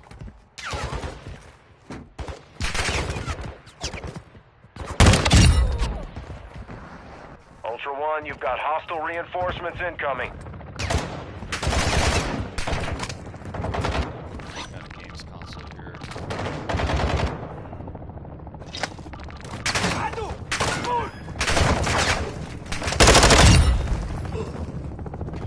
Just need a got it.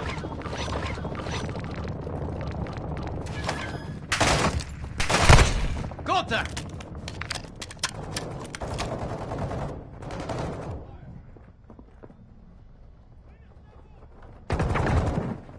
Buy station marked.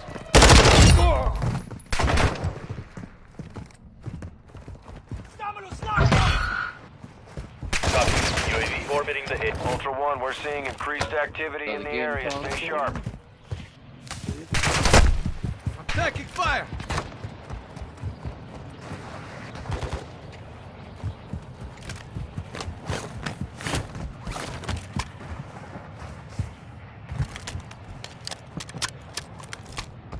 Oh, that sounds like a team. Be advised, UAV is exiting the AO. Team right there. Found a vehicle. Yep. See if we can hold this building here.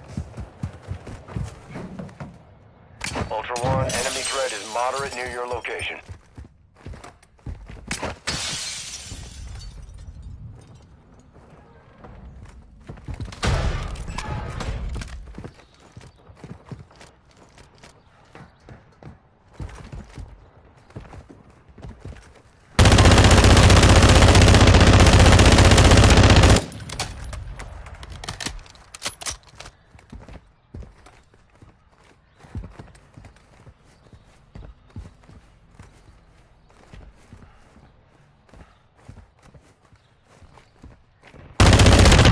Taking effective fire. Ooh, that's so suspicious.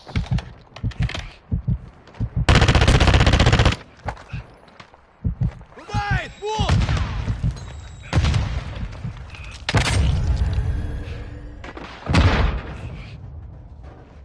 Not done yet. Try to jump down to you. Right outside.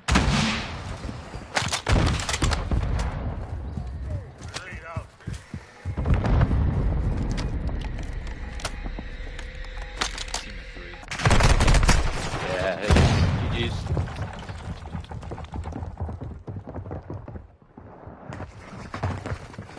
Ultra One, sending medical requests to nearby Yeah, the laser. operators.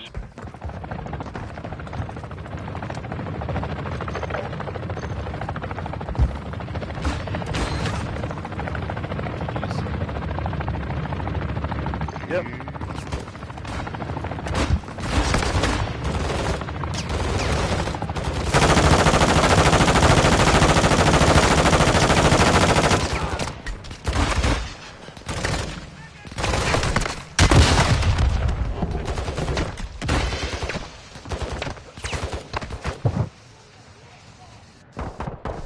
I'm back in line. Moving here. Thank you.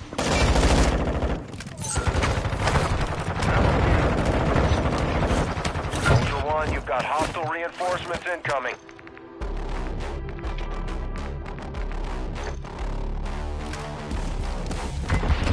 My station marked. Gotta hit that fire real quick. Marking contract. Moving here.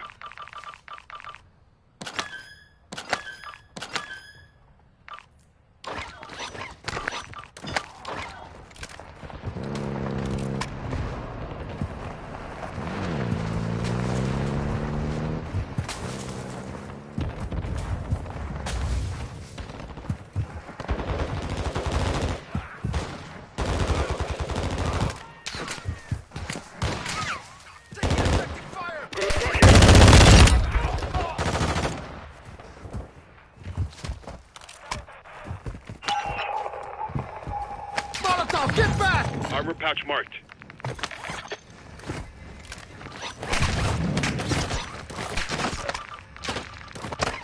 Taking Ultra effective One, fire! actual. High winds are increasing in the AO. Move to an extract point before radiation spreads.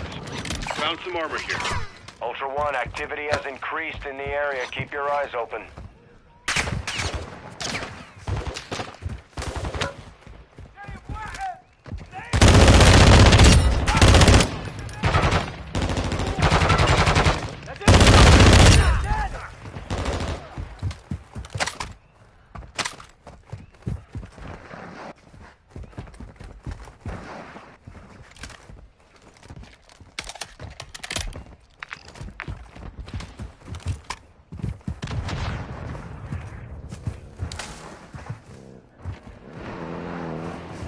Get to see any holes of electrical tape.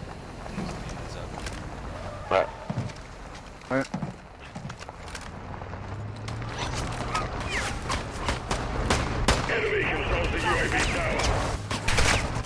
see they start pushing towards the UAV. Not the UAV, but the Exo.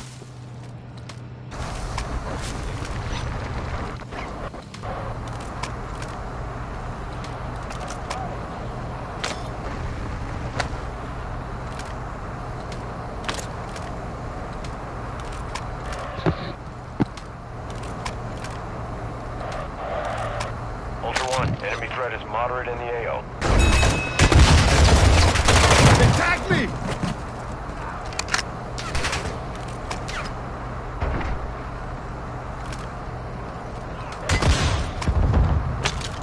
Talking contact. Contact!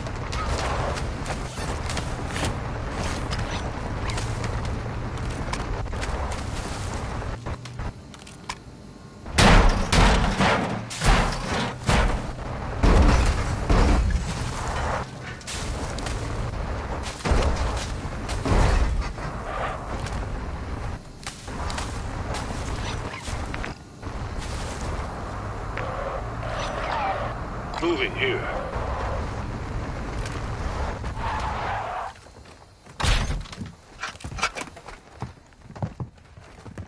Ultra One, that intel shows operators took enemy taking fire fire. near your location. Got a contact down. Copy that. Target is Oh, marked gas on your station. attack map.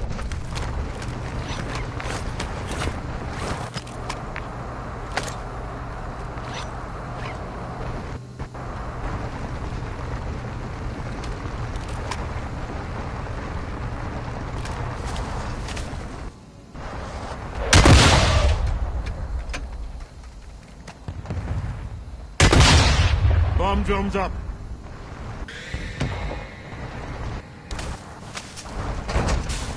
I don't see him. Either ghosted or. Oh, right here.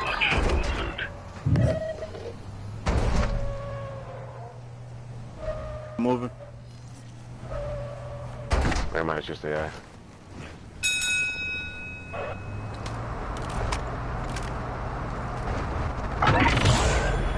Ultra One, be advised, enemy attack helo is heading your way.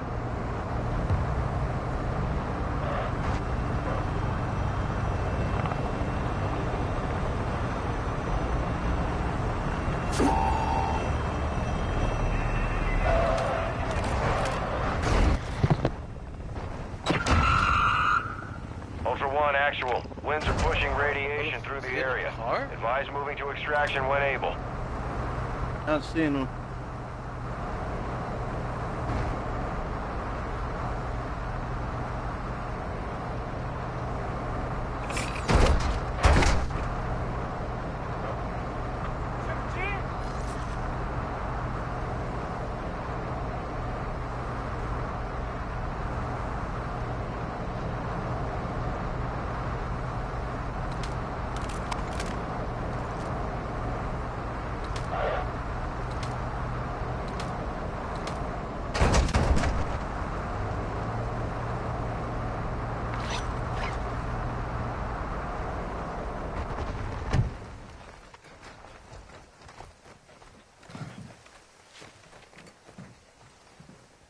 Probably by. I hear shots towards Gassy over there. Cargo truck, gas station. Got a truck here. Oh, this battery's out.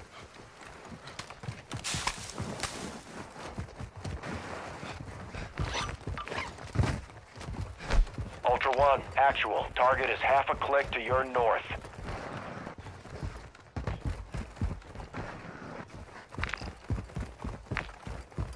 Sniper right here.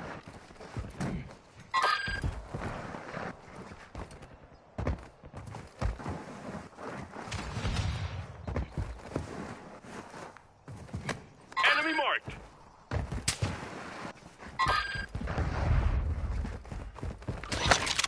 Up above him right there. Oh.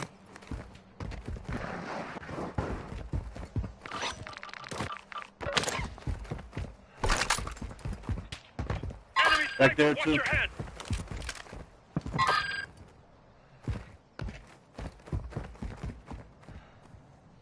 Moving here. One's on that roof on pink.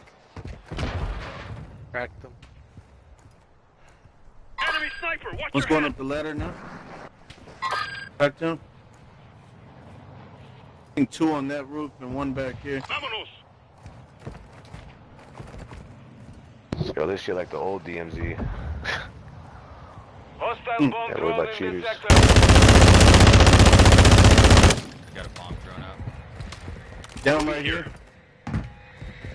Another one going up ladder. Back them. Knocked one.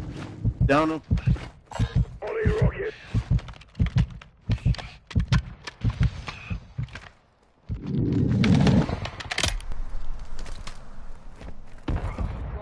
Jumped off pink. Jumped off pink. Jumped off. Hostile UAV overhead. Still got one on blue. Got UV up.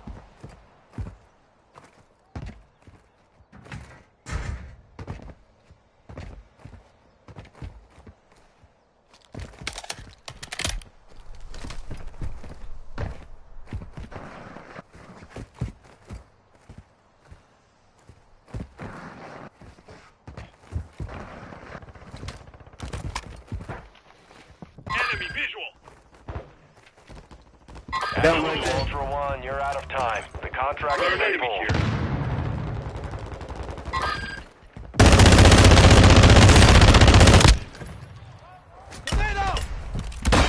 Ultra One, be advised, I don't know if targeting he was operators over will here. put a bounty on your head. Vic. That's green. Gotcha.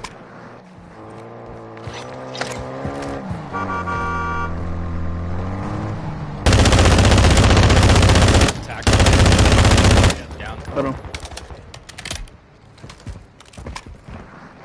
Damn! Look at all these bags. Gotta let me loot.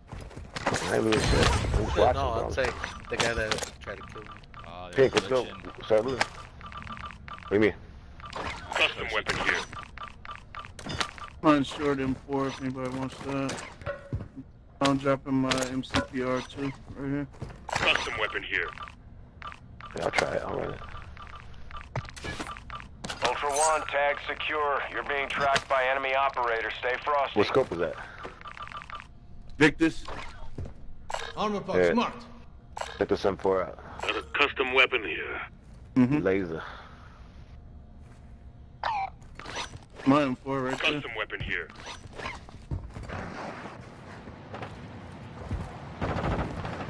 Okay. Goodbye.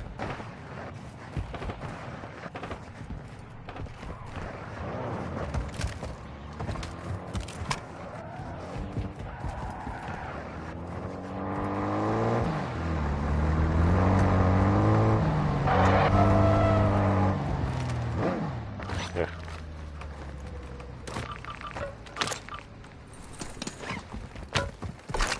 Armor satchel here. Yo, Roberto. Armor satchel Look here. at it. Yeah. Cheek glitch. You guys were about to do that.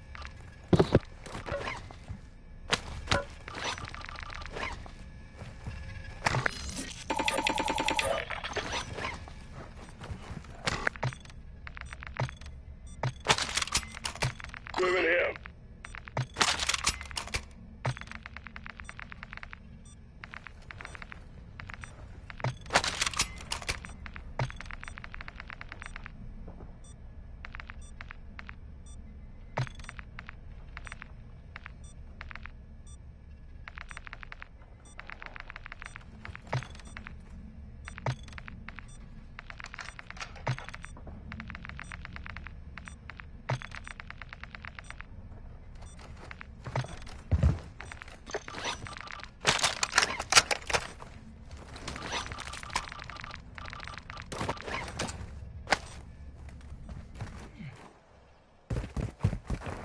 You guys coaching? Yeah. Yeah. Ultra One, be advised. Radiant. Ultra One, extraction is inbound at this time. Where you going to coach you? Ultra One, your squad is separated. Suggest you stick together. Pink, you going coaching? Negative. Oh, okay. Contract marked. Oh shit. Oh,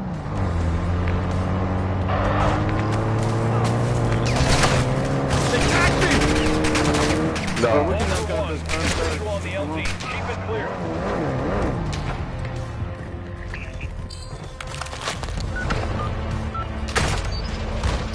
Ultra One, secure the hostage located right on your here. attack map.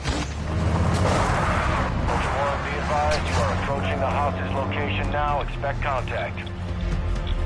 Oh, it's over here. Ultra One, the hostage is wearing an explosive vest. Use it before it detonates.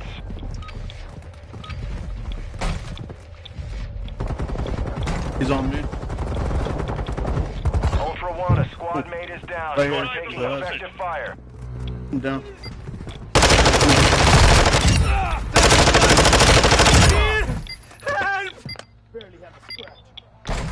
Thank you. I thought I was going to die. Ultra One, actual. Hostage secure. Move to an HLZ for extraction. Ultra One, exfil helo is inbound. Get that hostage to the designated LZ.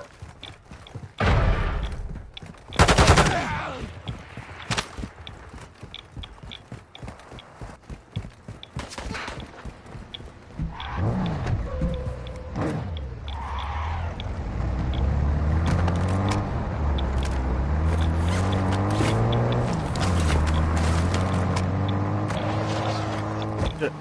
No, you're good. Where's the bird? Oh. Back up just a little bit.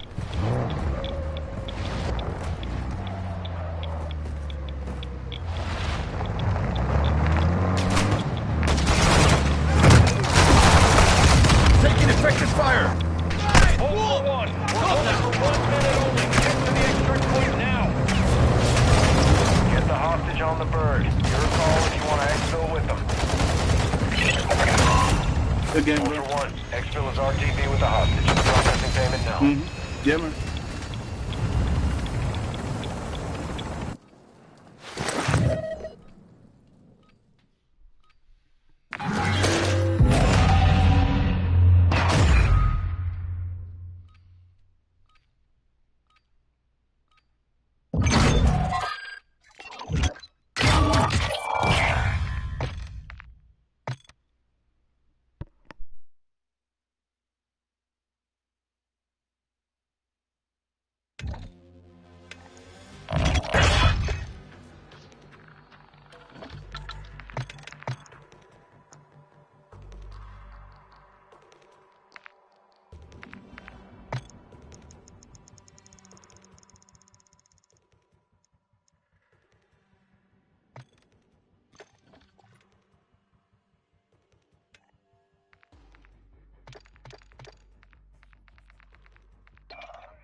nobody.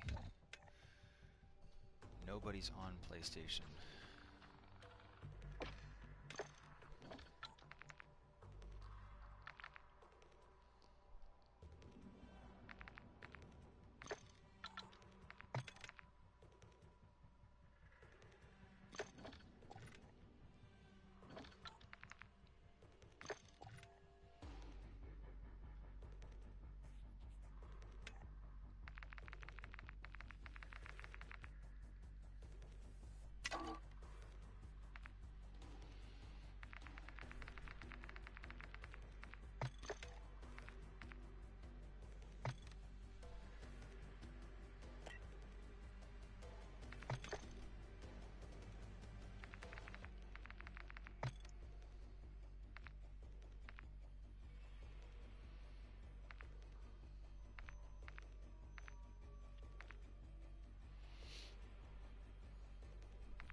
Since the daily is about to expire for Crown, we're going to focus on clearing 3 strongholds.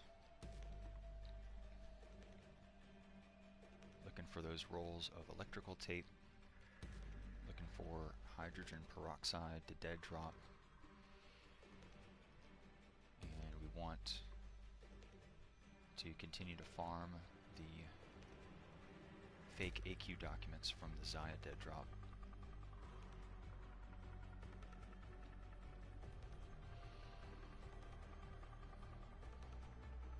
Clearing 3 strongholds is going to be our first priority.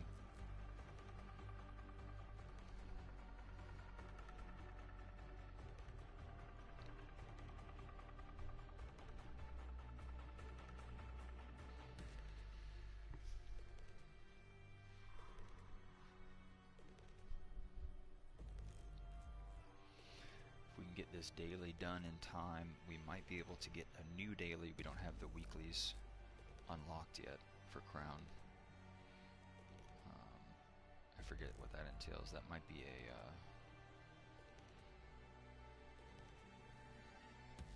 I can't remember.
him to Al Mazrah.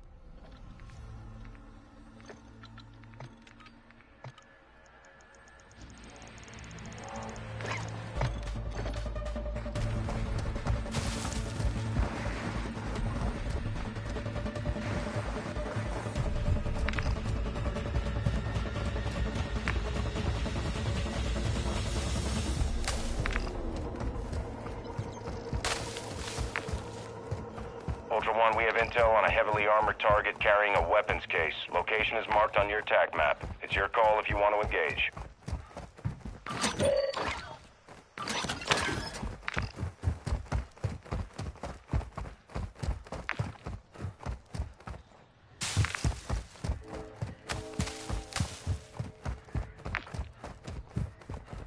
Ultra One, enemy threat is moderate near your location.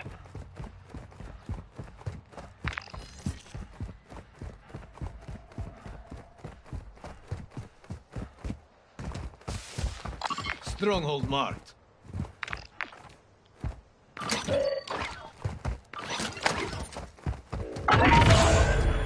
Actual to Ultra One. ISR confirms the warlord Al-Nar, codenamed Pyro, is near your location. He has a contract on his head. Take it if you want it.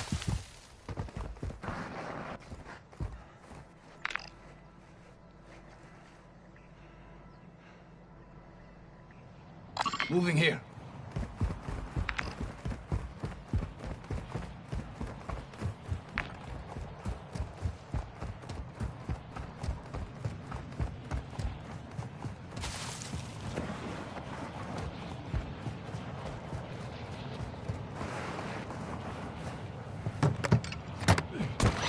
Ultra One, enemy threat is moderate in the AO.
Moving here.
You've got hostile reinforcements incoming.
Stronghold marked.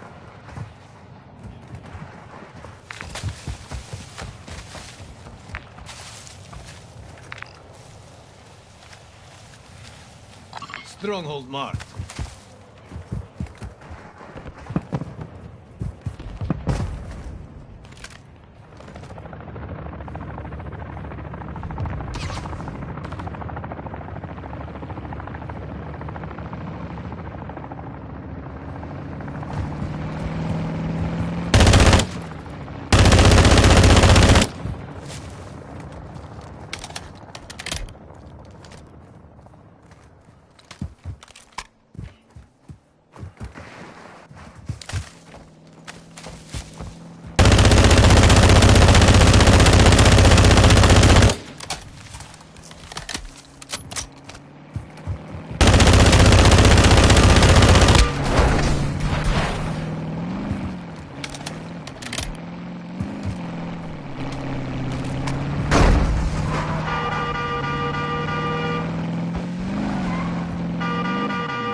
Operators are looking for additional teammates.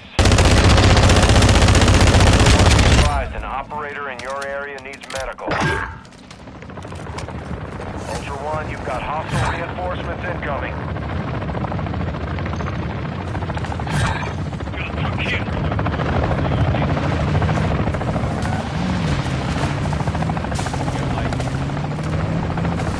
Ultra One, activity is increasing near your location. Stay alert.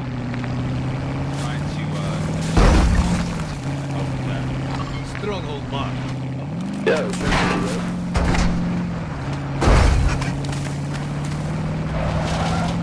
One enemy low in your area. Something?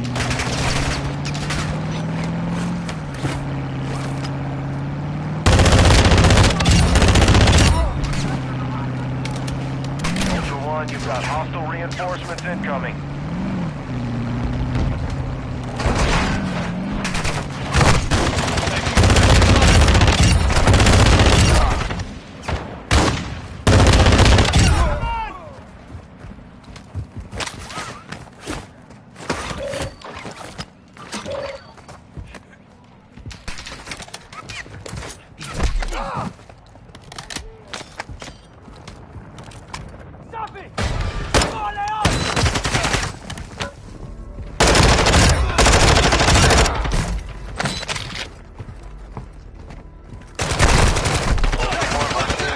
Activity in the area. Stay sharp.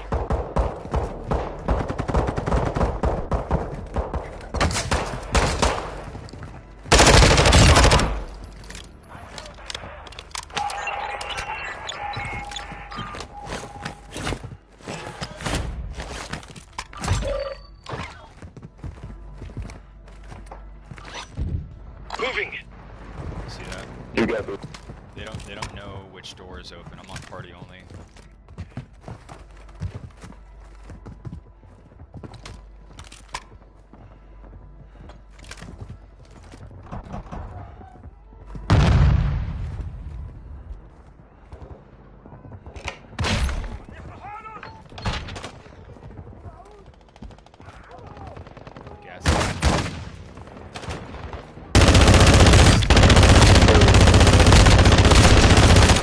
Effective fire! Target marked! Request fire! This is Phoenix 2-3, visual on the target, strike inbound.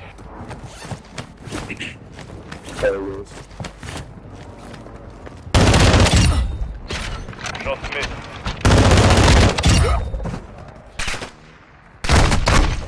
Contact!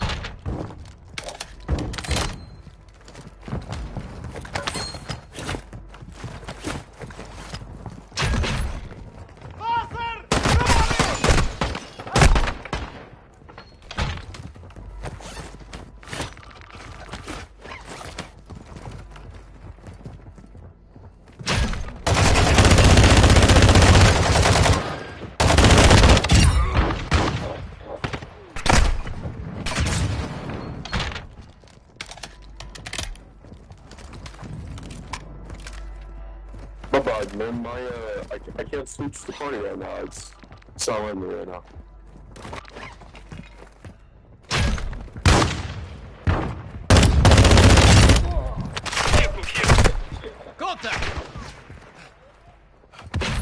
Get back!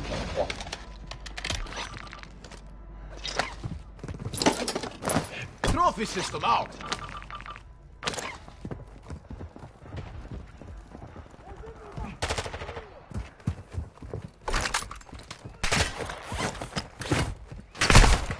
Taking fire! Requesting recon flyover.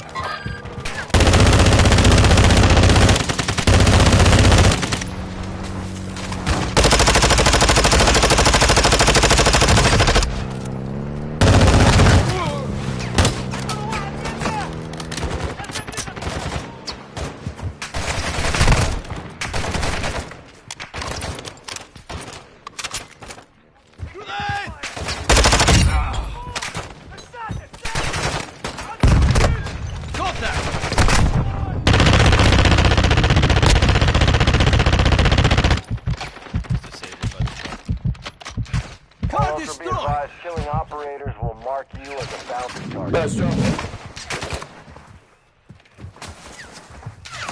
Ultra One, you've got hostile reinforcements incoming. Taking fire! Ultra One, activity has increased in the area. Keep your eyes open.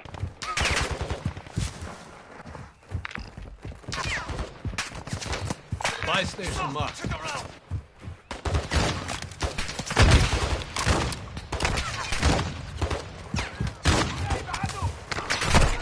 Taking effective fire. Unite! Move!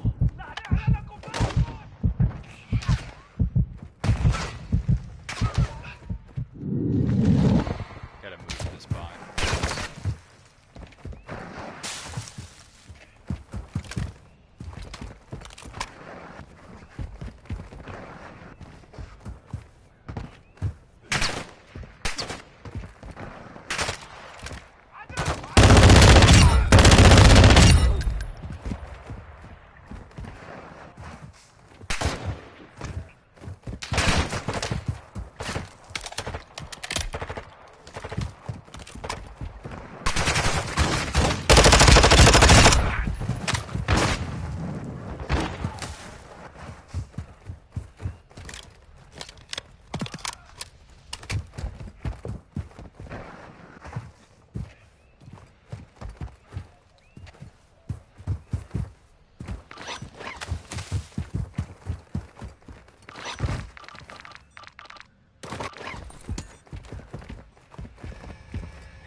Buy a suit link for yourself.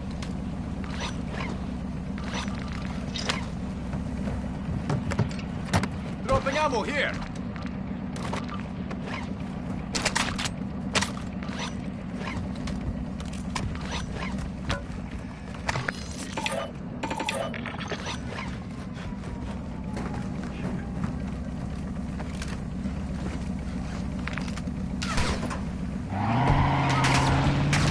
Stronghold marked.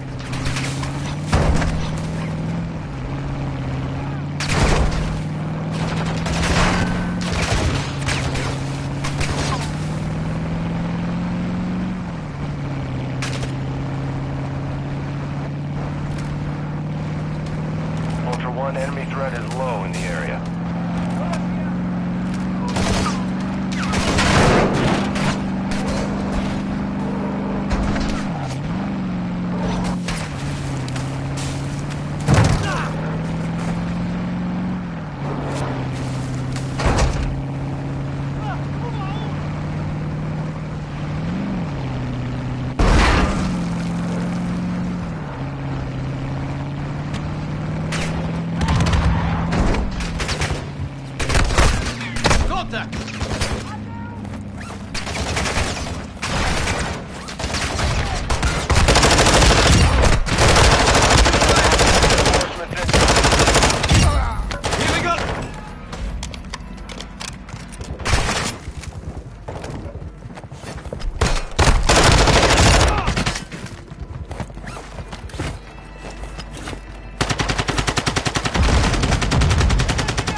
Stronghold marked.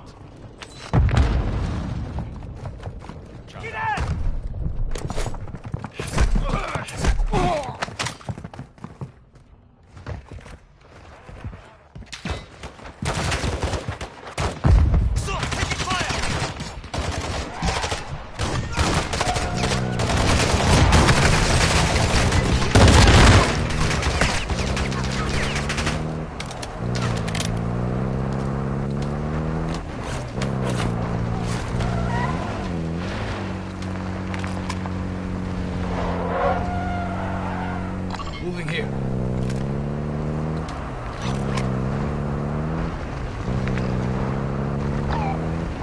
Stronghold marked.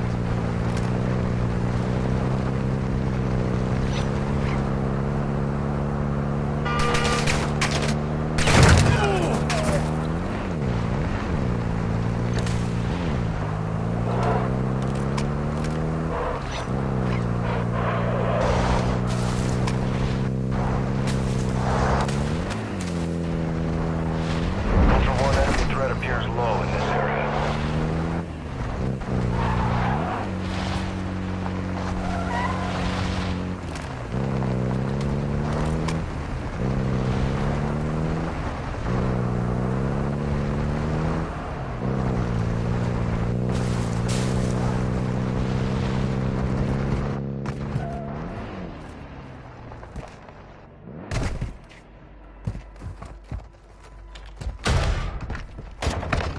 Here we go!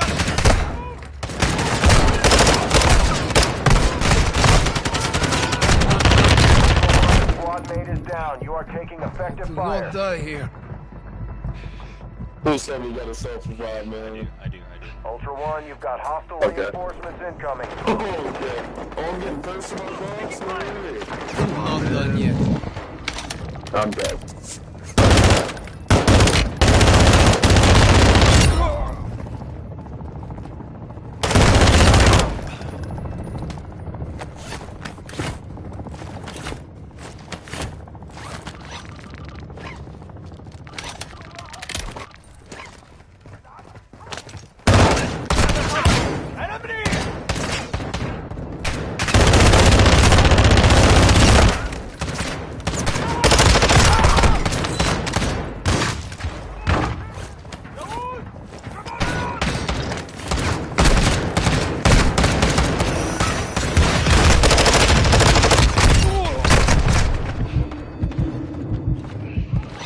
Ultra One, activity is increasing near your location. Stay alert.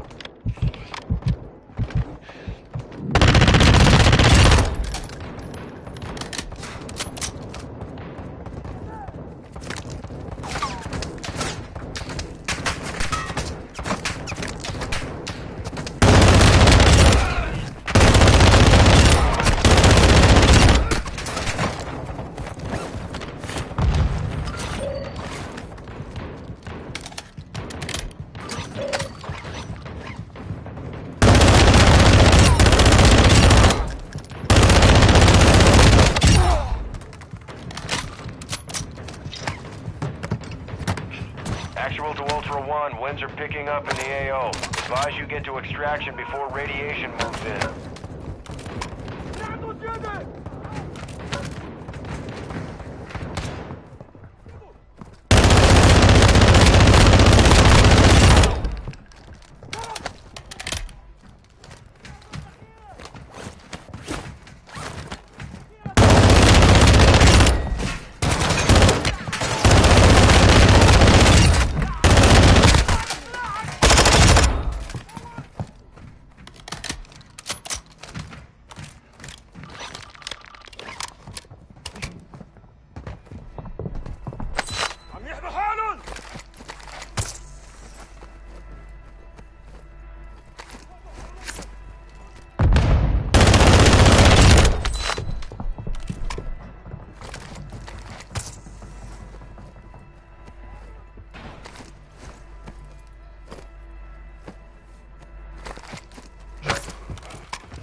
Self-revive kit, here.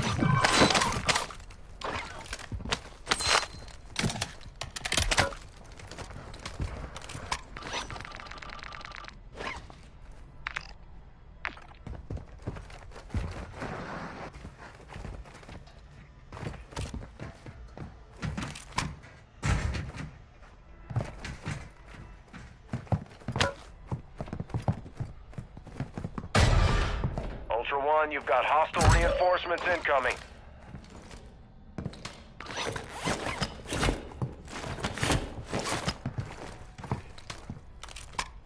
LZ for extraction.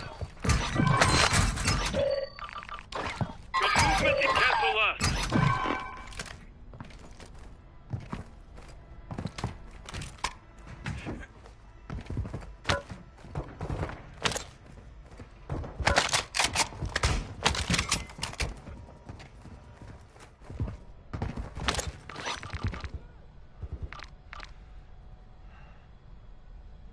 Got a truck here.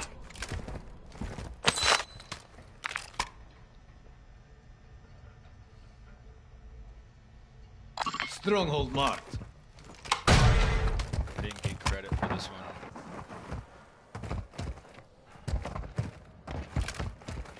Okay, yeah, we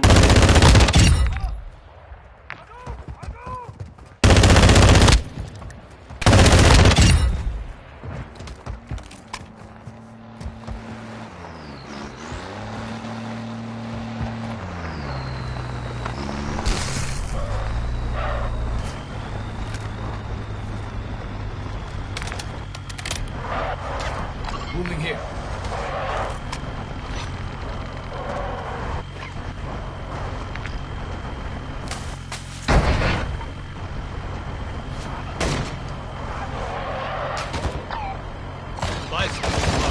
Taking enemy fire! Ultra One, actual. High winds are pushing in radiation. Start moving to an extract point.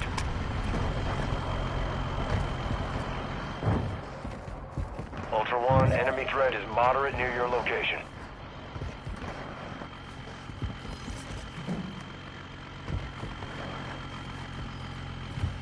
Got armor here.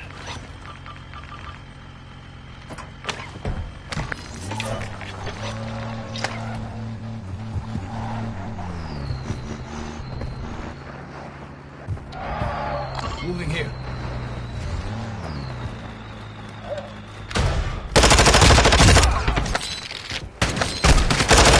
Active fire!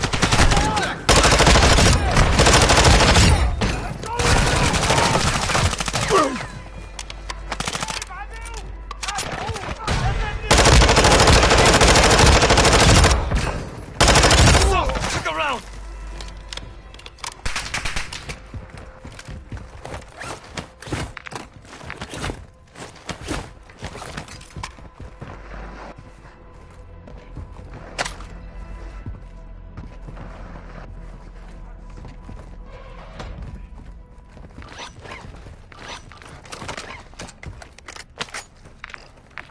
It might be glitched.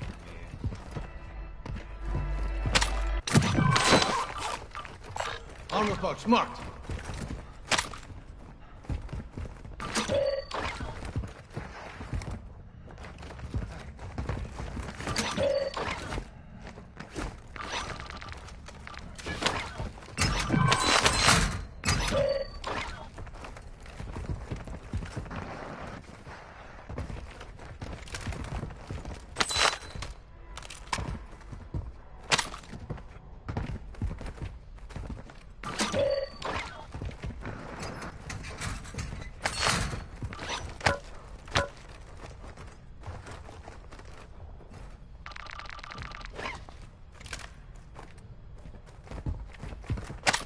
Key here.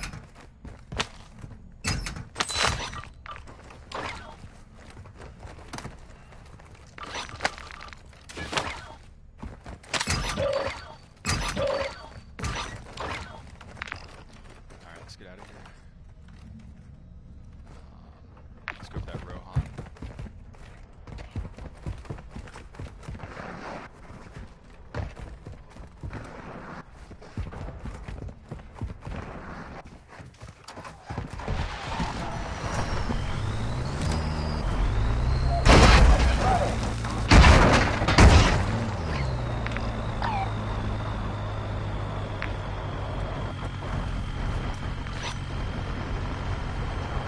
Ultra One, enemy threat is moderate in the AO.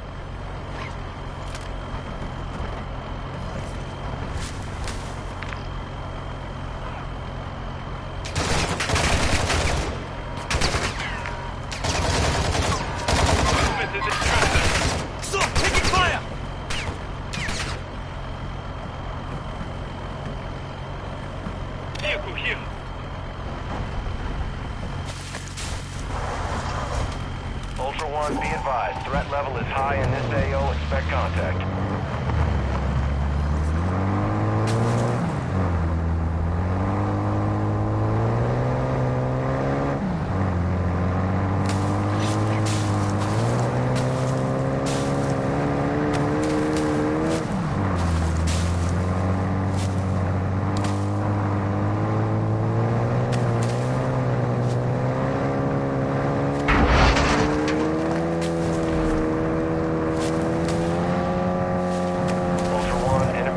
Moderate near your location. Ultra One, extraction is inbound at this time. Ultra One, Dino 4 is inbound from the missing radiation. It's going to be close.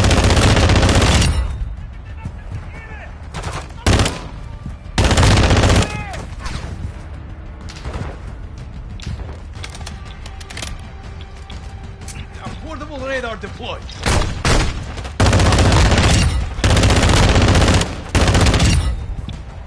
This is Dino 4. LZ now. Keep it secure for us.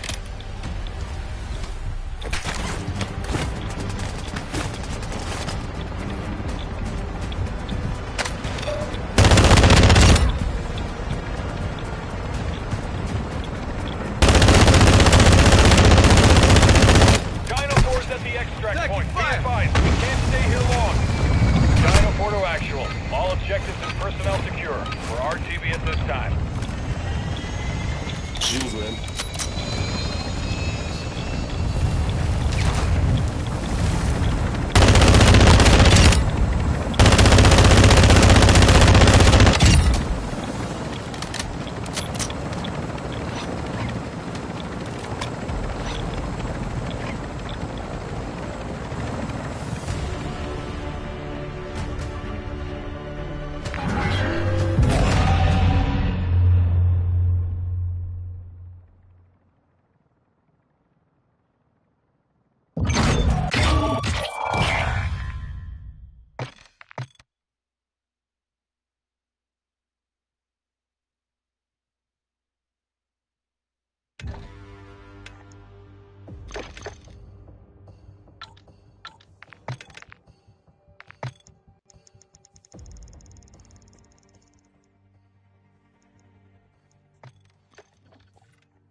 Oh, nice. I did get credit. Didn't show it, but...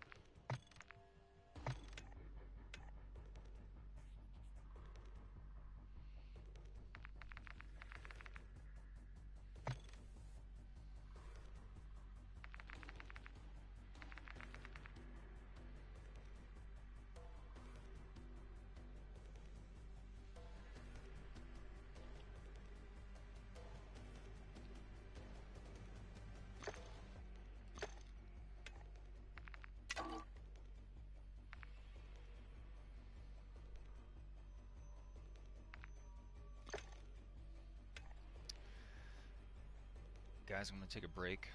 I'm going to cut this one here. Might resume later, but I appreciate you tagging along. I hope you had fun. Catch you guys soon in the next one.